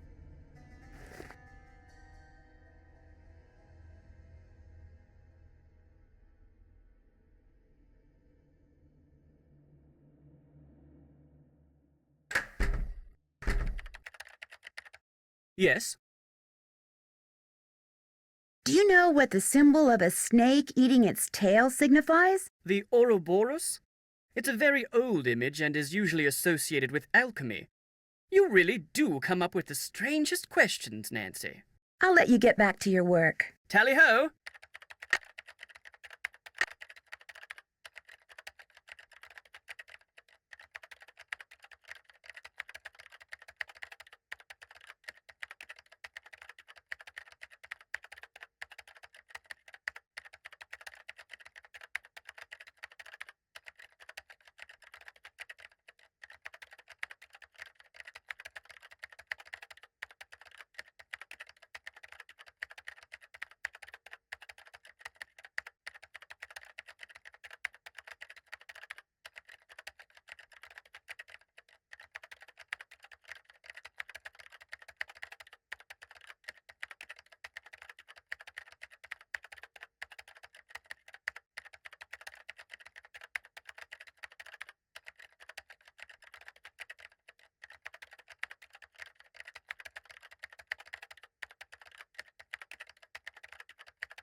Have you seen?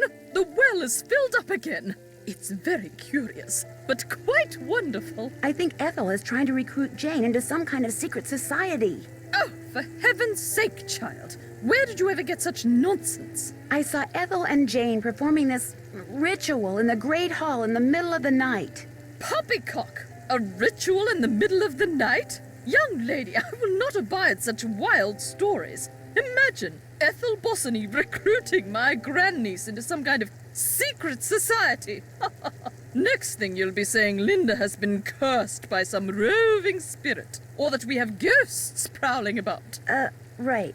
Well, I'm sorry for bothering you. The pleasure is all mine, child. Why, look! Another shoot! What a good philodendron you are! And how is my favorite Aurelia doing in its new pot?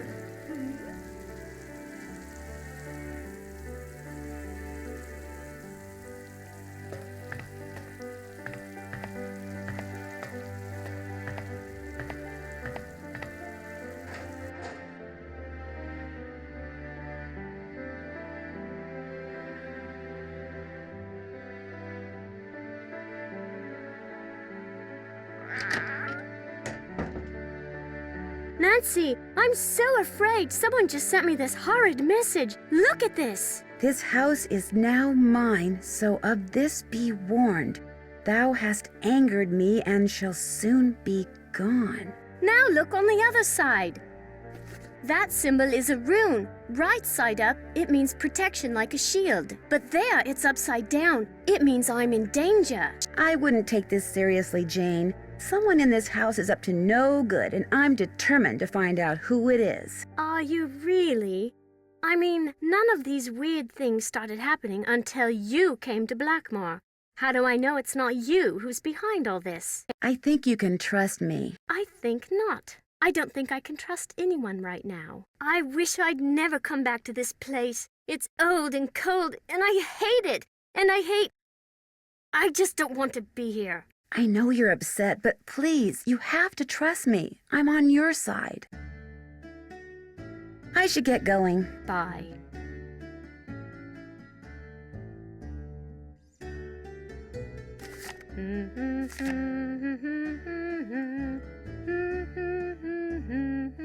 Love, Mom. Looks like Jane's real mother is in Italy, just like her father.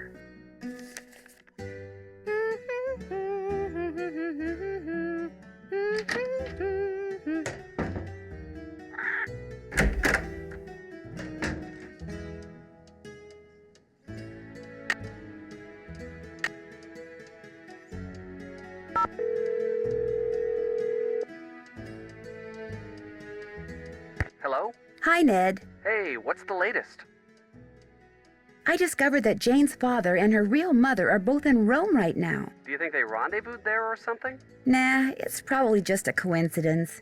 Coincidence? Right. I think Linda may be turning into the Beast of Blackmoor. The Beast of Blackmoor? In the 17th century, Linda Penvellyn was rumored to have turned her husband into some kind of creature for discovering something that he shouldn't have. She was later executed for witchcraft. Anyway, while I was looking into her room through this peephole, You were spying on her through a peephole? No, well, sort of. Okay, so maybe I was. But the point is, I got a glimpse of her hand, and it was all hairy. You're kidding me. Frankly, it was pretty shocking. And if the rest of her is anything like her hand, well, it's no wonder she won't let anyone see her. I'm sure there's a perfectly logical explanation. I have no idea what it could be, but I'm sure there is one. I'll talk to you soon. I'll be waiting.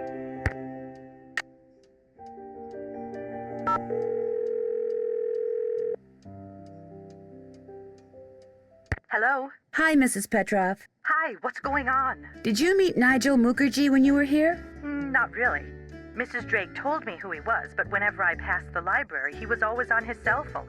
talking as if he didn't want anyone to hear. You know, furtively. Could you hear what he was saying? Not a word. He was taking great pains to make sure he was not overheard. Say, you don't suppose he has something to do with what's been happening to Linda, do you? I'm not sure yet. I'm still, gathering facts. I'd forgotten all about him until just now. He was up to something. I don't know what, but he was up to something. Goodbye, Mrs. Petrov. Thanks, Nancy.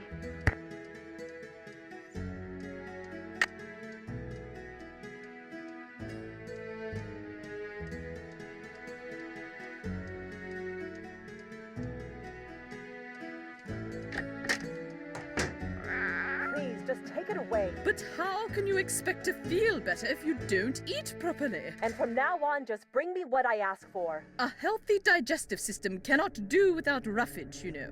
Yes, Mrs. Drake. Ah.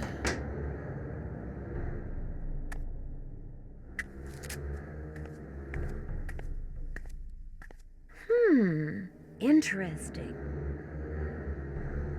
Looks like some sort of charm.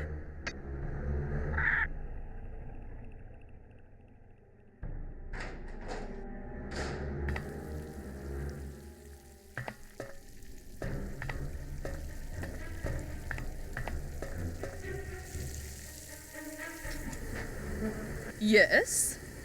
Do you have any idea why Hugh and his first wife got divorced? Well, that is quite an inappropriate question. But since you asked, Hugh and Renee did not heed my advice and ended up marrying ever so young. Far too young.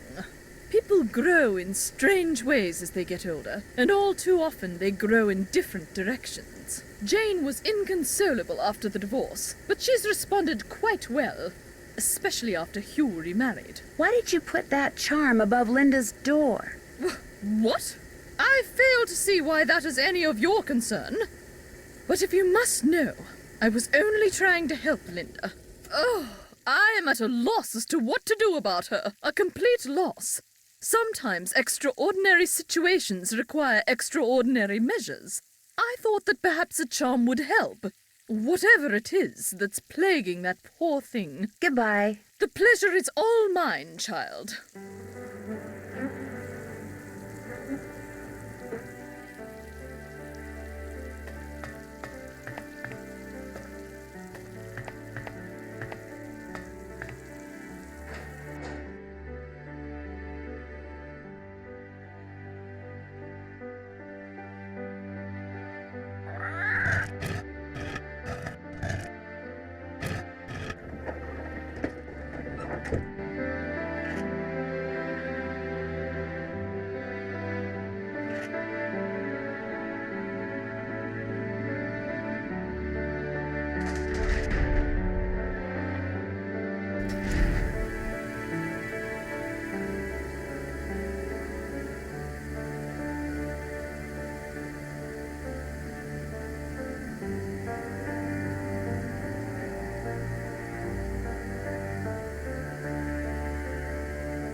This looks like some kind of medieval forge. Looks like a chunk of metal. This looks like some kind of ancient mold.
My dear initiate,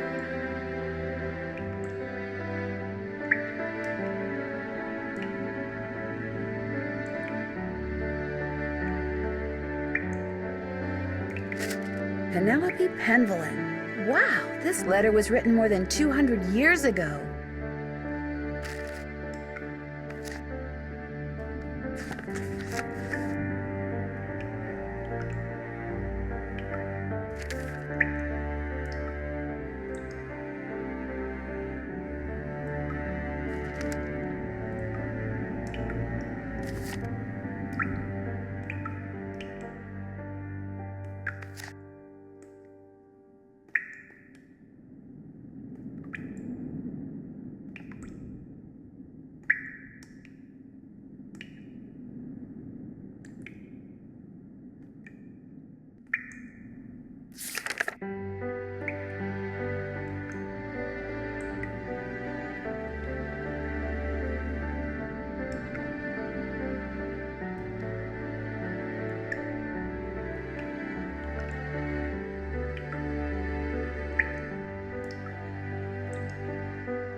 You are one big drink of water, aren't you?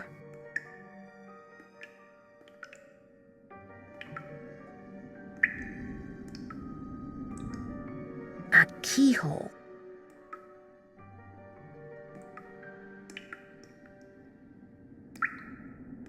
Whoa, sounds like the big guy out there just took a step.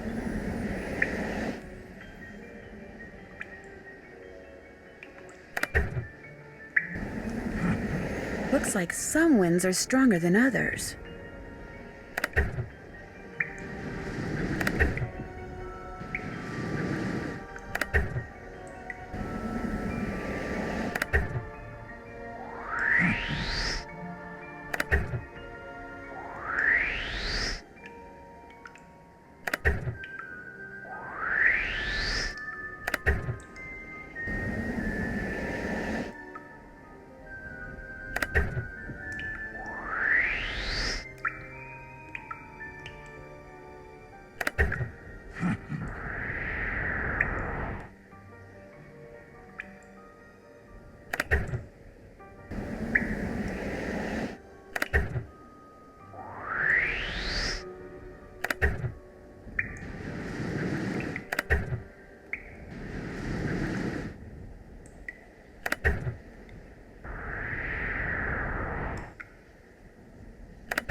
It sounds like air is going to the forge.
Hello? Hi, it's Ned.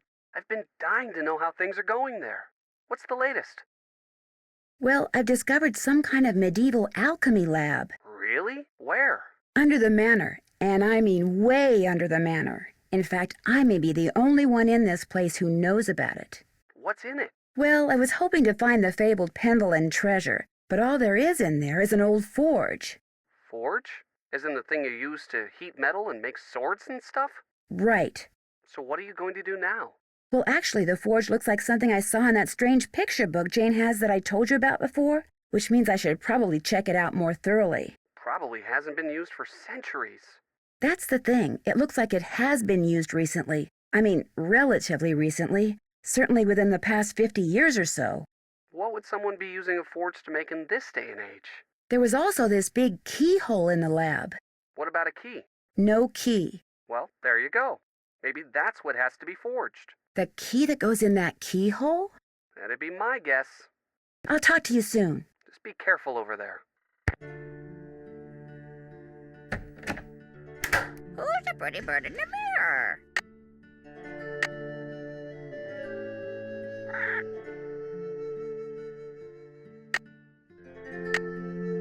The key fits, but it won't turn. I need to put some kind of grease in there first.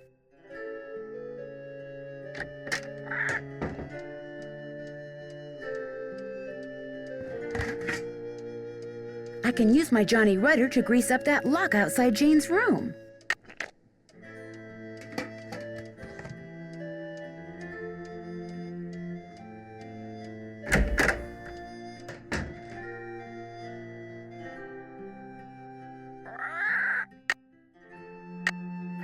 This'll loosen things up in there.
Maybe this was some kind of security system that Eleanor devised when she was helping Cromwell's enemies get out of the country.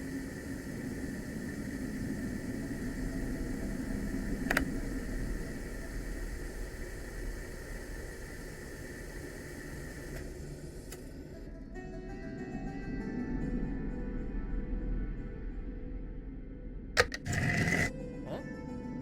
The statue, it's moving! No! I just made that statue of Mercury move.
Maybe I should take another look at Brigitte's coat of arms.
Wonder what this is. This lens is supposed to go into a telescope that sits on a tripod.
Jane, did there used to be a telescope in my room? Mm-hmm. I took it outside to look at the stars. But if you want it back, you'll have to play a game with me. I knew you were going to say that.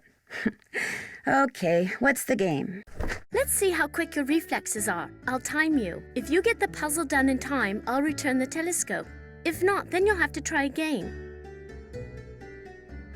On your mark, get set, go!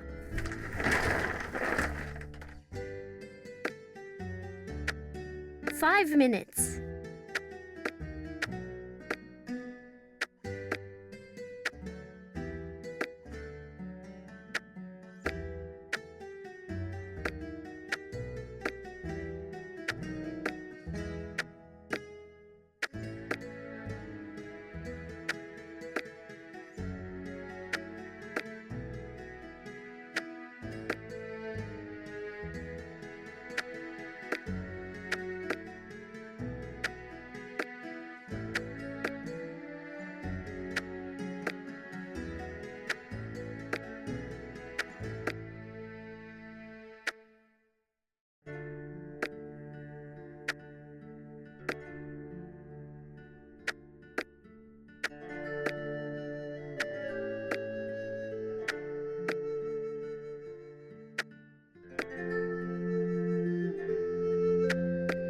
Four minutes.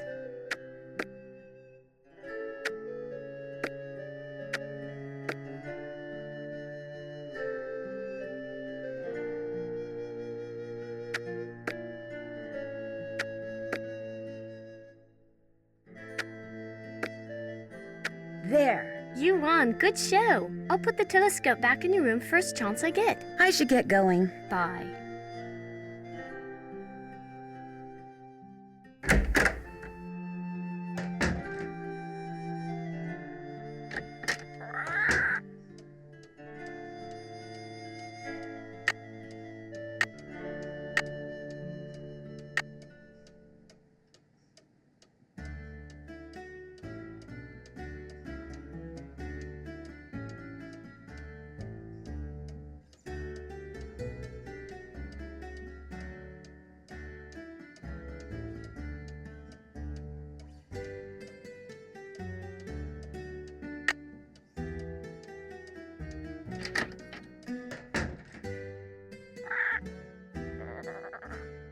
You're gonna need a bigger boat. Hello! Bye, Bird. Cheerio! Felicity! The door! The door!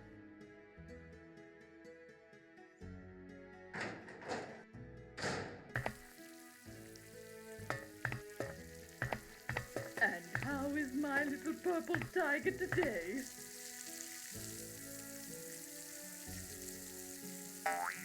It's a game based on that children's book John Penvellyn wrote.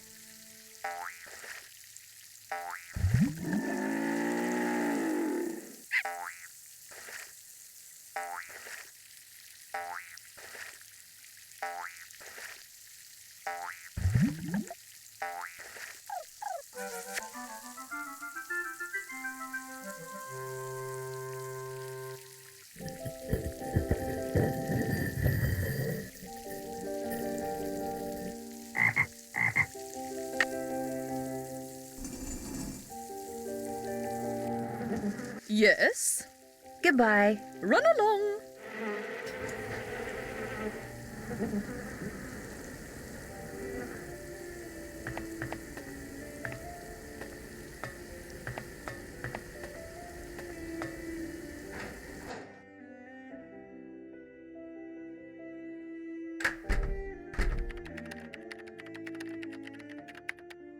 Ah, there you are. I'm sorry to inform you that I shall soon be leaving Blackmoor. I just have a few things to take care of, and then I shall bid you adieu. Why? Where are you going? I have good reason to believe this place is genuinely haunted. There's no way I'm staying here 1 minute longer than I have to. Thankfully, I've finished most of my research and have enough to start my book. I'll let you get back to your work. Valet!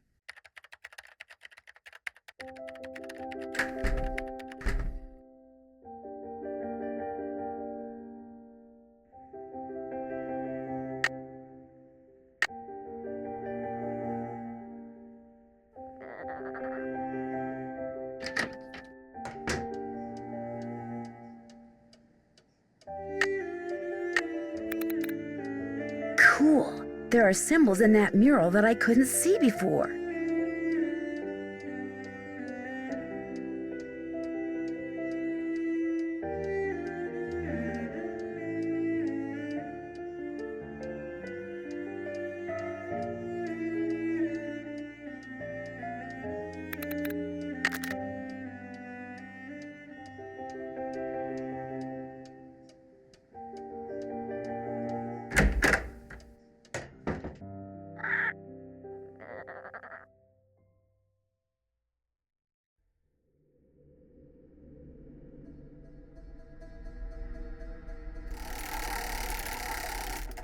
It stopped working.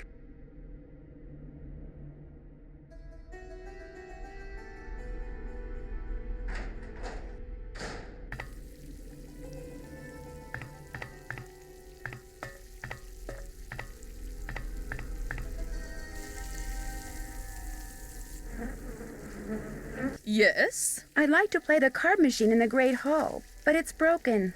It's not broken. I removed its crank, as it was proving to be too much of a distraction for Jane. I suppose I could see where it's gone to. But in the meantime, be a dear and do something for me, would you? Sure. Do you see that hodgepodge of plants over there? They're my prize seedlings. I had them perfectly arranged in that box, so I could easily move them about to catch the light. Unfortunately, Jane took all of them out when I wasn't looking, and now for the life of me I cannot get them back in the box, so that they all fit. Why don't you give it a try while I see about that crank? If we both succeed, we shall both be happy, if you catch my meaning. Remember, they must all fit in that box!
There.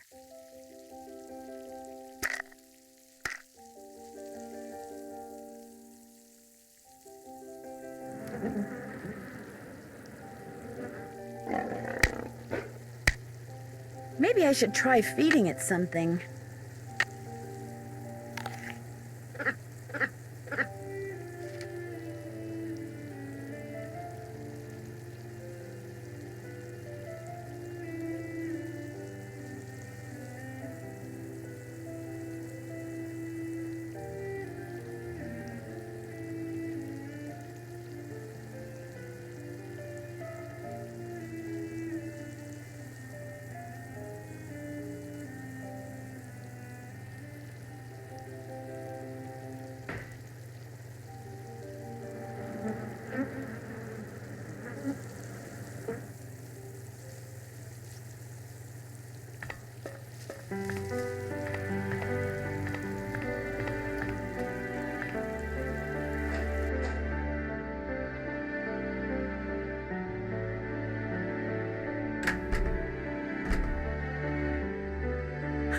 Looks like Nigel forgot his laptop.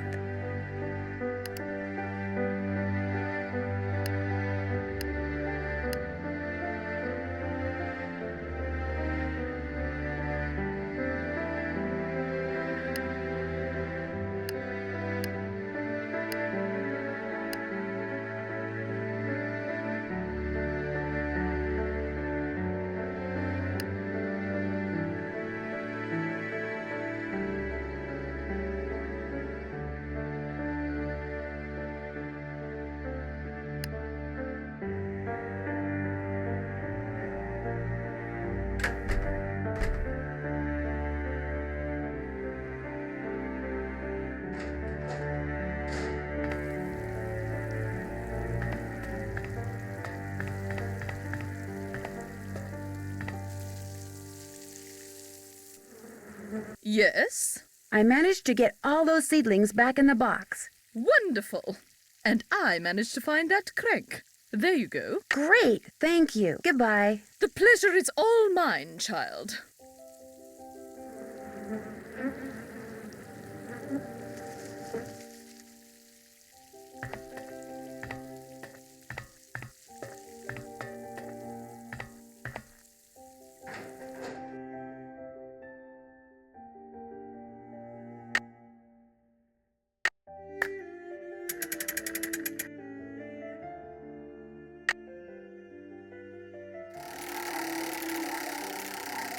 Those symbols look familiar.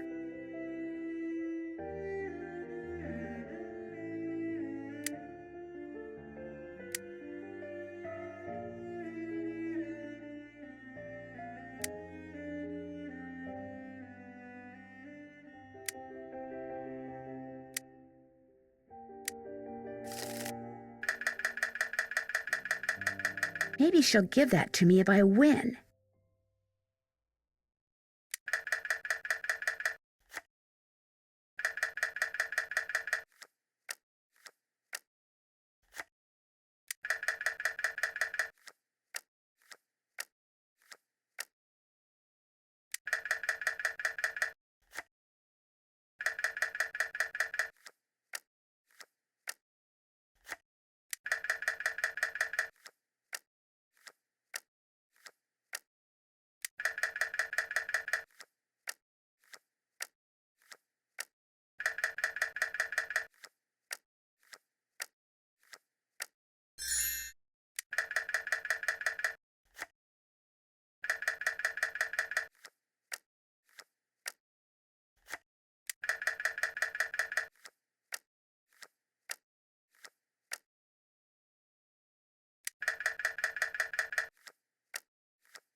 I won!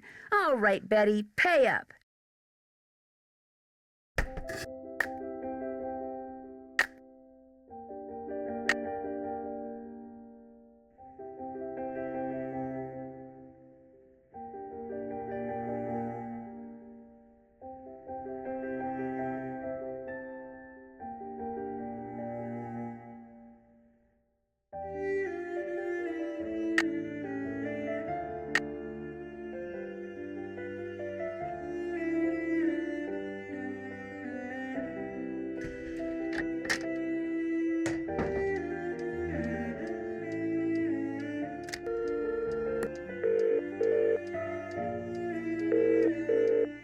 Hugh Penvellyn. Hello, Mr. Penvellyn. It's Nancy Drew again. Yes, good to hear from you. I am a bit pressed for time, however. What do you know about the secret passageways here at Blackmoor? Only that they're hundreds of years old and are undoubtedly dangerously decayed. Jane has been ordered to stay out of them. Fortunately, it's highly doubtful she'll even figure out how to get in them. How many passageways are there? One or two, I suppose. I'm really not sure. I vaguely recall blundering into one when I was a child, but it was very dark and ended rather abruptly, and I found the whole experience to be rather unremarkable. When I told my father what I'd discovered, he merely shrugged, agreed that the passageways were dark, decrepit, and pointless, suggested that I stay out of them, and that was the end of it. Are you the one who hired Ethel to be Jane's tutor? No, that was my aunt's doing. Mrs. Drake? Yes, she absolutely insisted. She said the Bossinies had been tutoring the Penvellyns for centuries and that I was duty-bound to continue the tradition. She kept saying that it's what her brother would have wanted. Her brother being Alan, your father? Yes, and I must say I've been quite pleased with Ethel. She's a fine young woman, and Jane seems to enjoy her lessons, strange as they are.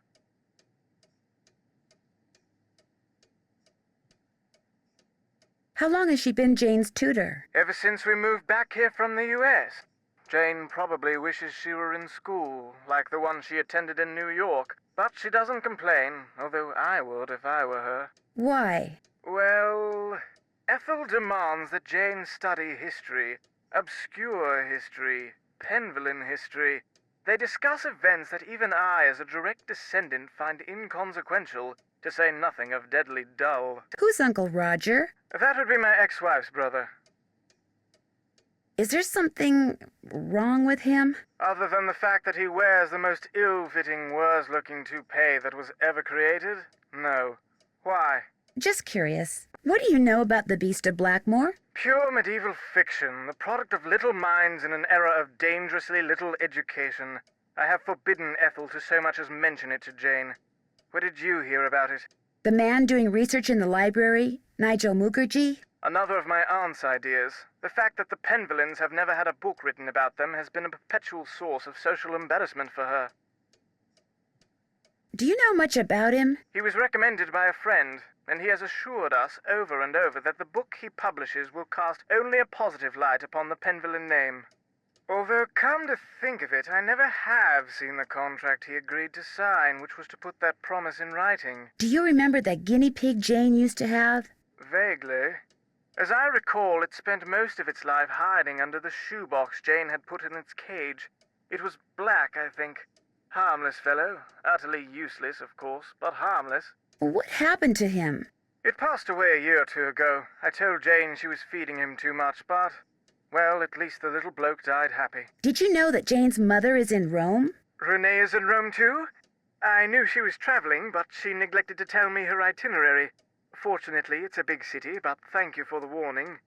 Anything else? It was nice talking to you. Wish I could be of more help.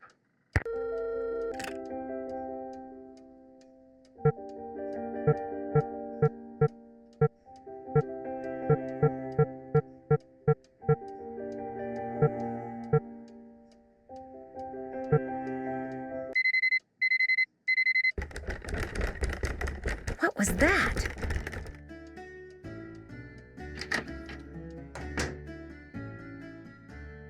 Scratch marks, like something was trying to get into my room.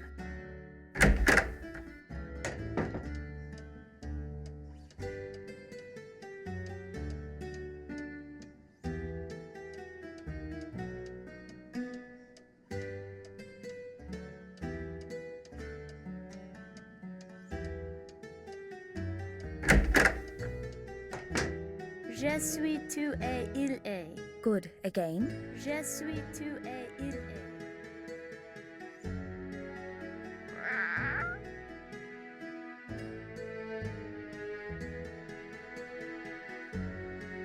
Looks like a piece is missing.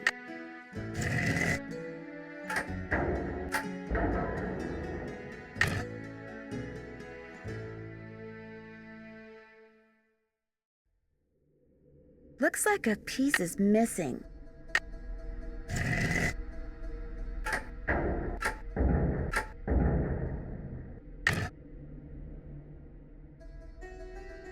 need something else for this.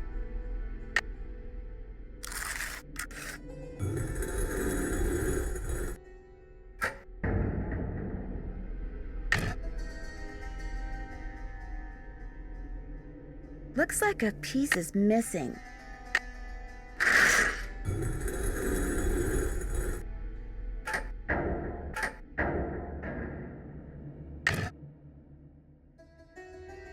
Looks like a piece is missing.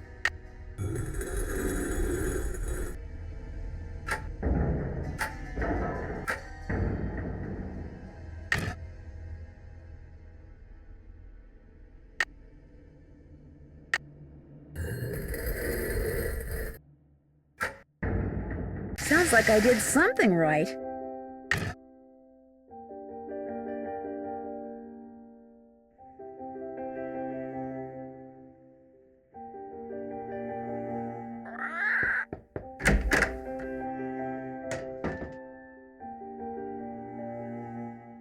Linda, how are you doing? I've been hearing things. Music. Very faint, very brief. Out of nowhere, going nowhere. Like bells in a faraway church.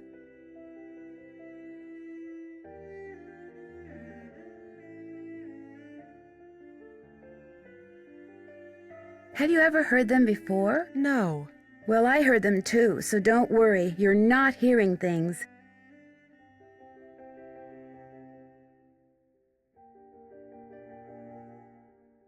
Does Jane have a pet guinea pig? Not that I know of.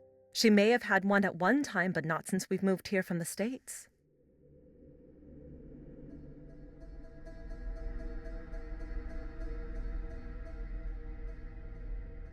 Is there anything I can get for you? A well full of nice cold water sounds good. My mouth is so dry and I always seem to be thirsty. And I get so hungry. You should go. But I like talking to you. I said go. Now! Get out! Do you hear me? Get out!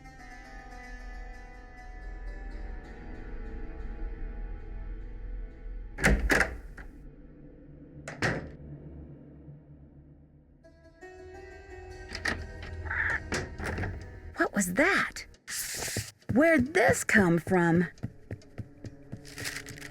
Doom shall come on swift wings to thee who has seen forbidden things. This looks like it came from a wolf.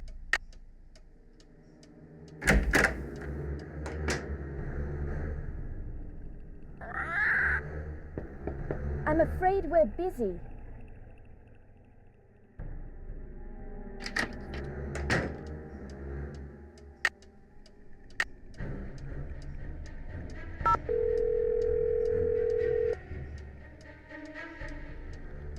Hello? Hi, Mrs. Petrov. Hi, what's going on? Goodbye, Mrs. Petrov.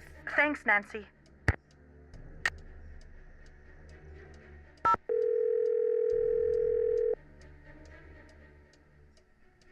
Hello? Hi, Ned. Hey, what's the latest? I'll talk to you soon. I'm already looking forward to it.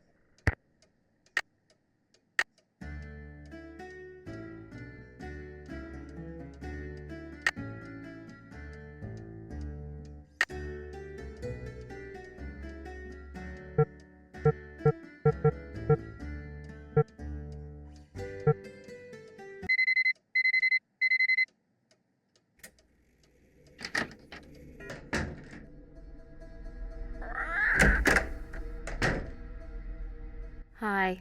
I should get going. Bye.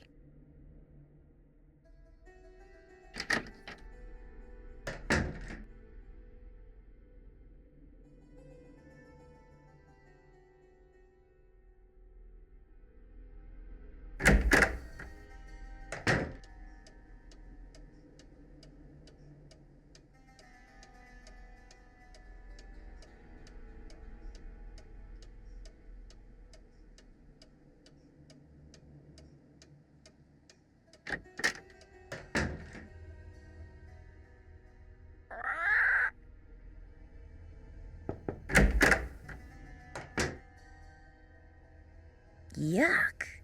Did you order this meat? I told you, I get hungry. Now go away! Hi, Linda. Okay, I understand. I'll talk to you later.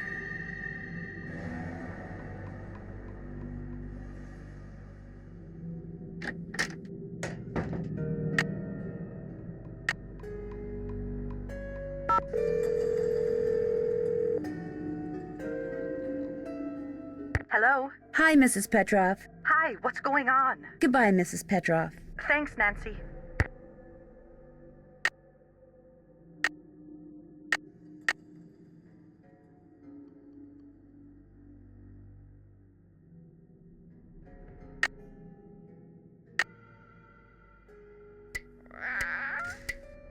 Pay no attention to the bird behind the curtain.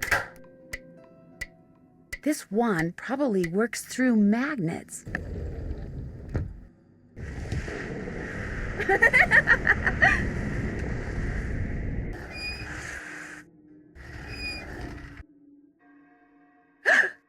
I guess I should explain. I see you did not heed my warning.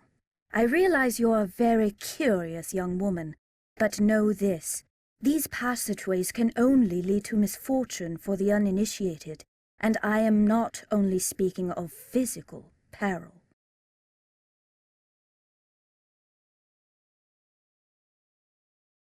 You seem to know an awful lot about these passageways. Why is that? Nancy, I know you're a good person and mean well, and I understand you feel compelled to discover what is happening to Linda. But I also have certain duties which may conflict with yours. I will not interfere as long as I am prohibited from doing so, but know that the instant I receive the word, you will no longer be welcomed in Blackmoor. Good day.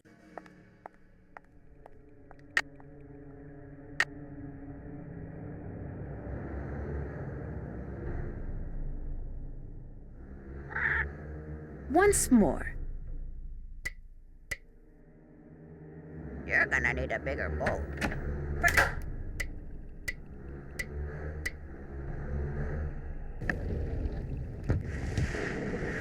Whee!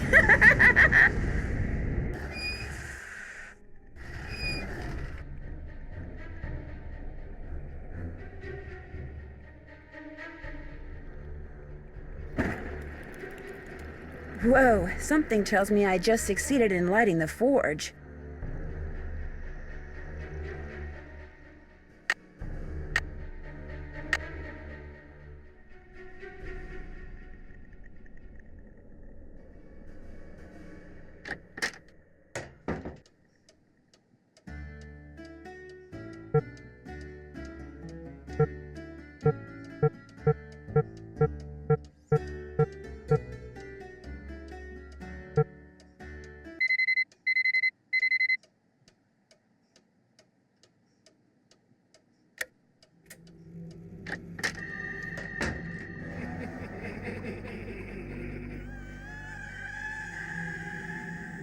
Who is that?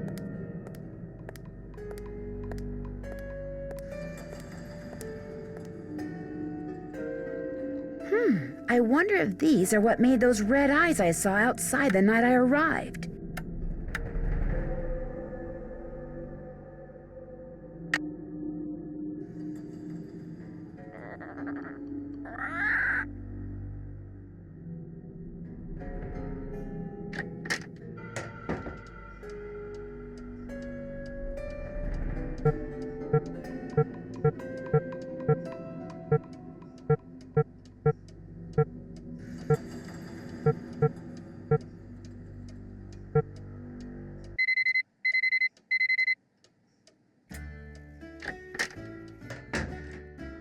Very good.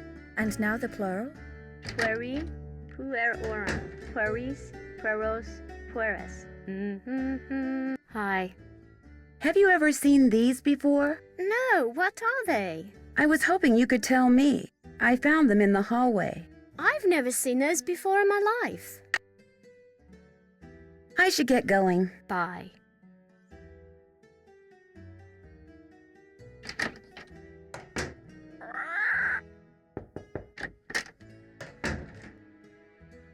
Hi, Linda. I'll be going now.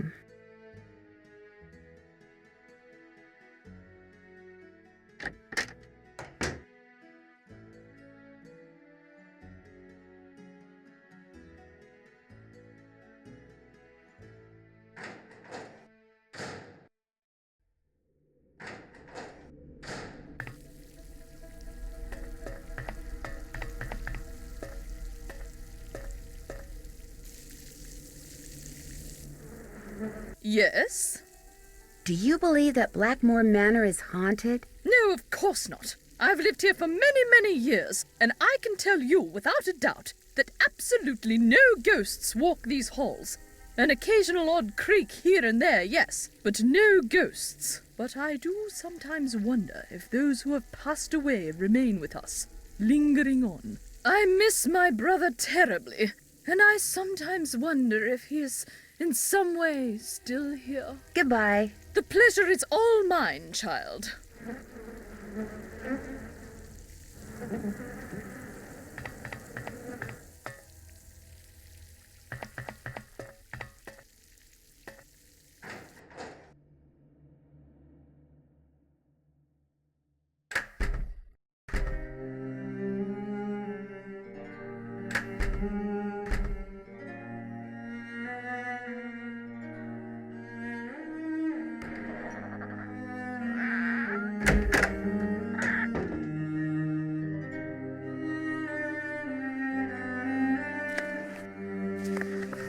I'll bet this book can help me figure out how to get that old forge going again. And maybe even how to find the Penvellyn treasure.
By pulling out different plugs, I can create different patterns in the mold.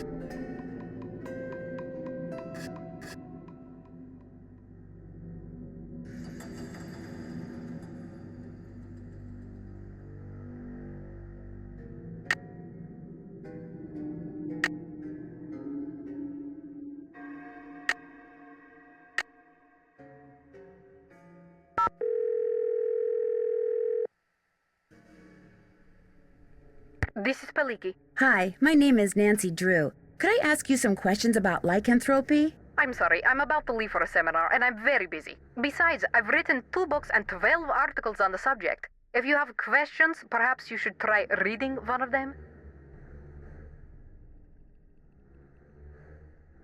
It's just that your writing makes you sound so knowledgeable that I felt compelled to talk to you. Your attempt to win me over with flattery is as transparent as it is feeble. But it worked. What do you want to know? What do you consider to be the definitive signs that someone is turning into some kind of animal? Symptoms are relatively subtle. A dry mouth, fatigue, impaired vision, and reduced blood flow to the skin. Is this person pale? Yes, but the really disturbing thing is, she won't let anyone see her. She just lies in bed all day behind this curtain. And at night, what does she do at night? I can't be sure, but I do know that I saw something outside the night I arrived, some kind of animal. And when I asked to see my friend, I was told she was unavailable. This sounds very promising. You don't really believe she's turning into some kind of creature, do you? Young lady, I believe the human mind is capable of far more than we can ever imagine. Pale skin, dry mouth, fatigue. The human mind is perfectly capable of causing the body to exhibit such symptoms, if it is so motivated. What would motivate someone to turn into an animal? Most lycanthropes are under a great deal of stress, due perhaps to the death of a loved one, marriage, divorce, a relocation, that sort of thing. They're emotionally vulnerable, which means they're particularly open to the power of suggestion. Someone suggests they become a lycanthrope? Not in so many words, of course. Somehow they get it in their head that they're destined to take another form. They see something, they read something, someone says something to them. Somehow they come to believe they're supposed to undergo a physical metamorphosis, and so, in their weakened psychological state, they do. Do you think seeing an ancient curse would be enough to send someone, over the lycanthropic edge? Absolutely. Of course, a person cannot morph into XYZ if that person has no idea what XYZ is. She has to have some prior knowledge of the creature she thinks she has been condemned to become. A book, a website, a movie, a play, a casual anecdote, any number of things could provide her subconscious brain with clues as to how she is to look, feel, and behave in her altered form. Are temper tantrums symptomatic of lycanthropy? There are no hard and fast rules when it comes to lycanthropy, or almost anything else for that matter. But if someone believes that what they're changing into is irrational, or has a bad temper, then they will exhibit irrational, ill-tempered behavior, especially if this is contrary to their former nature. What if someone seems to be growing a lot of hair, like on her hands? What do you mean by a lot? I mean a lot. Well, to tell you the truth, psychosomatic hair growth is extremely unusual. In fact, as far as I know, it's unheard of. But it's still probably just a matter of mind over matter, or should I say body, right? Almost certainly. But you might be well advised to keep an eye on her, and please, call me if anything happens. If anything like what happens? You'll know, Miss Drew. You'll know. Thanks for your time. You're welcome.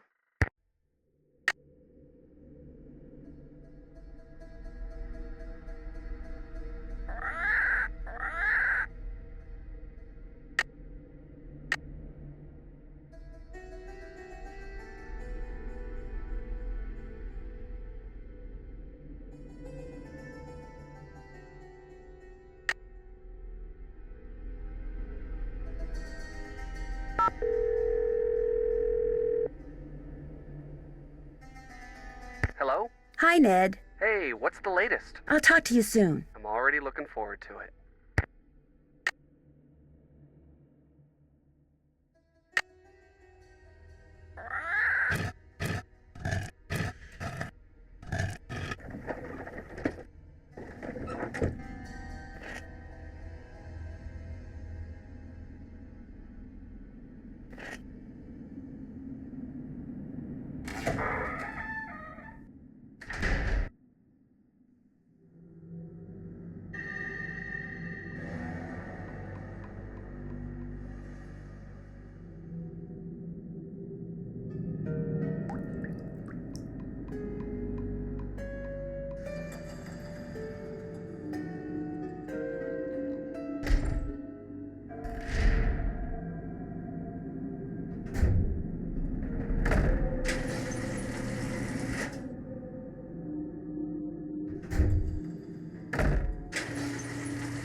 forge is lit. Wow, molten metal.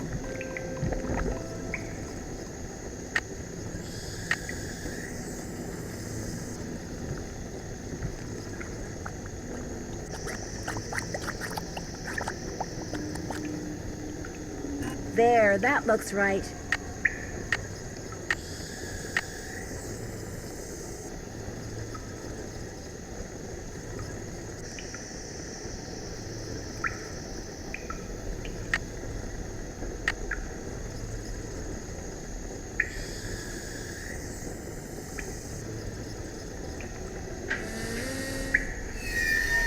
Whatever you just found, it's mine.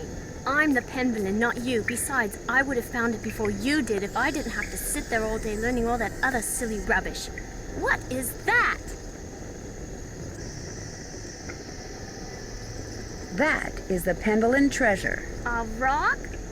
600 years of secrets and mystery and puzzles, all because of a stupid rock? No way. There must be something under it. No, don't touch it! Help! Nancy, help me! It's pitch black in here. I can't see anything. Get me out of here, please! I'm sorry I was mean to you before. I'm sorry for everything. Do I detect a guilty conscience? It's my fault Linda's sick. I mean, she's not really sick. I just made her think she is. I left that curse in her room and gave her allergy pills and put her medicine in a moisturizer. You made her think that she's changing into the beast of Blackmoor, didn't you? I just wanted to go away. I just wanted to be Daddy and me and Mommy, my real Mommy. Please don't make me talk anymore, Nancy. There's no air in here. I can't breathe. I've got to figure out a way to get that box off of her fast.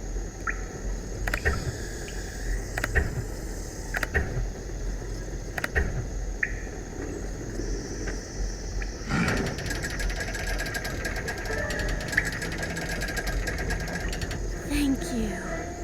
Dear Ned, well, there is a beast of Blackmoor. Jane. She made poor Linda think she was turning into a monster by putting her uncle's hair restorer in Linda's moisturizer. She also slipped Mrs. Drake's allergy pills into Linda's food so she'd feel woozy all the time. An extremely dangerous thing to do. Needless to say, Jane's father was very upset, especially when he found out Jane had done it because she still wants him and her real mother to get back together.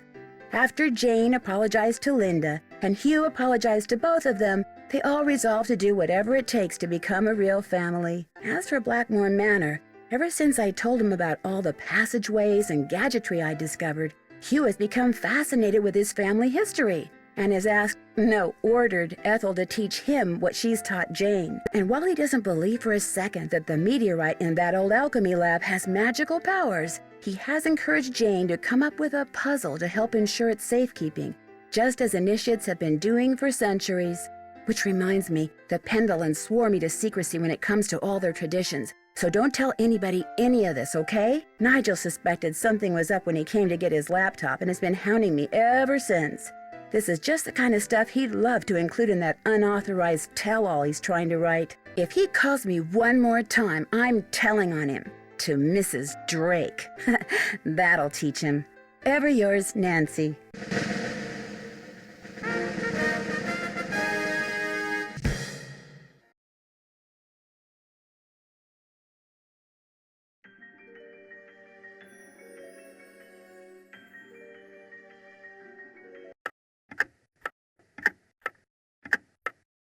The year is 1930, and everything is on the rise. Unemployment, government breadlines, and organized crime. In the midst of it all, a heroine is born. Armed with only a flashlight, a blue roadster, and a spirited resourcefulness, a 16-year-old detective will go on to inspire hope in the hearts of young girls and kisses upon the lips of evildoers everywhere. Her name? Nancy Drew.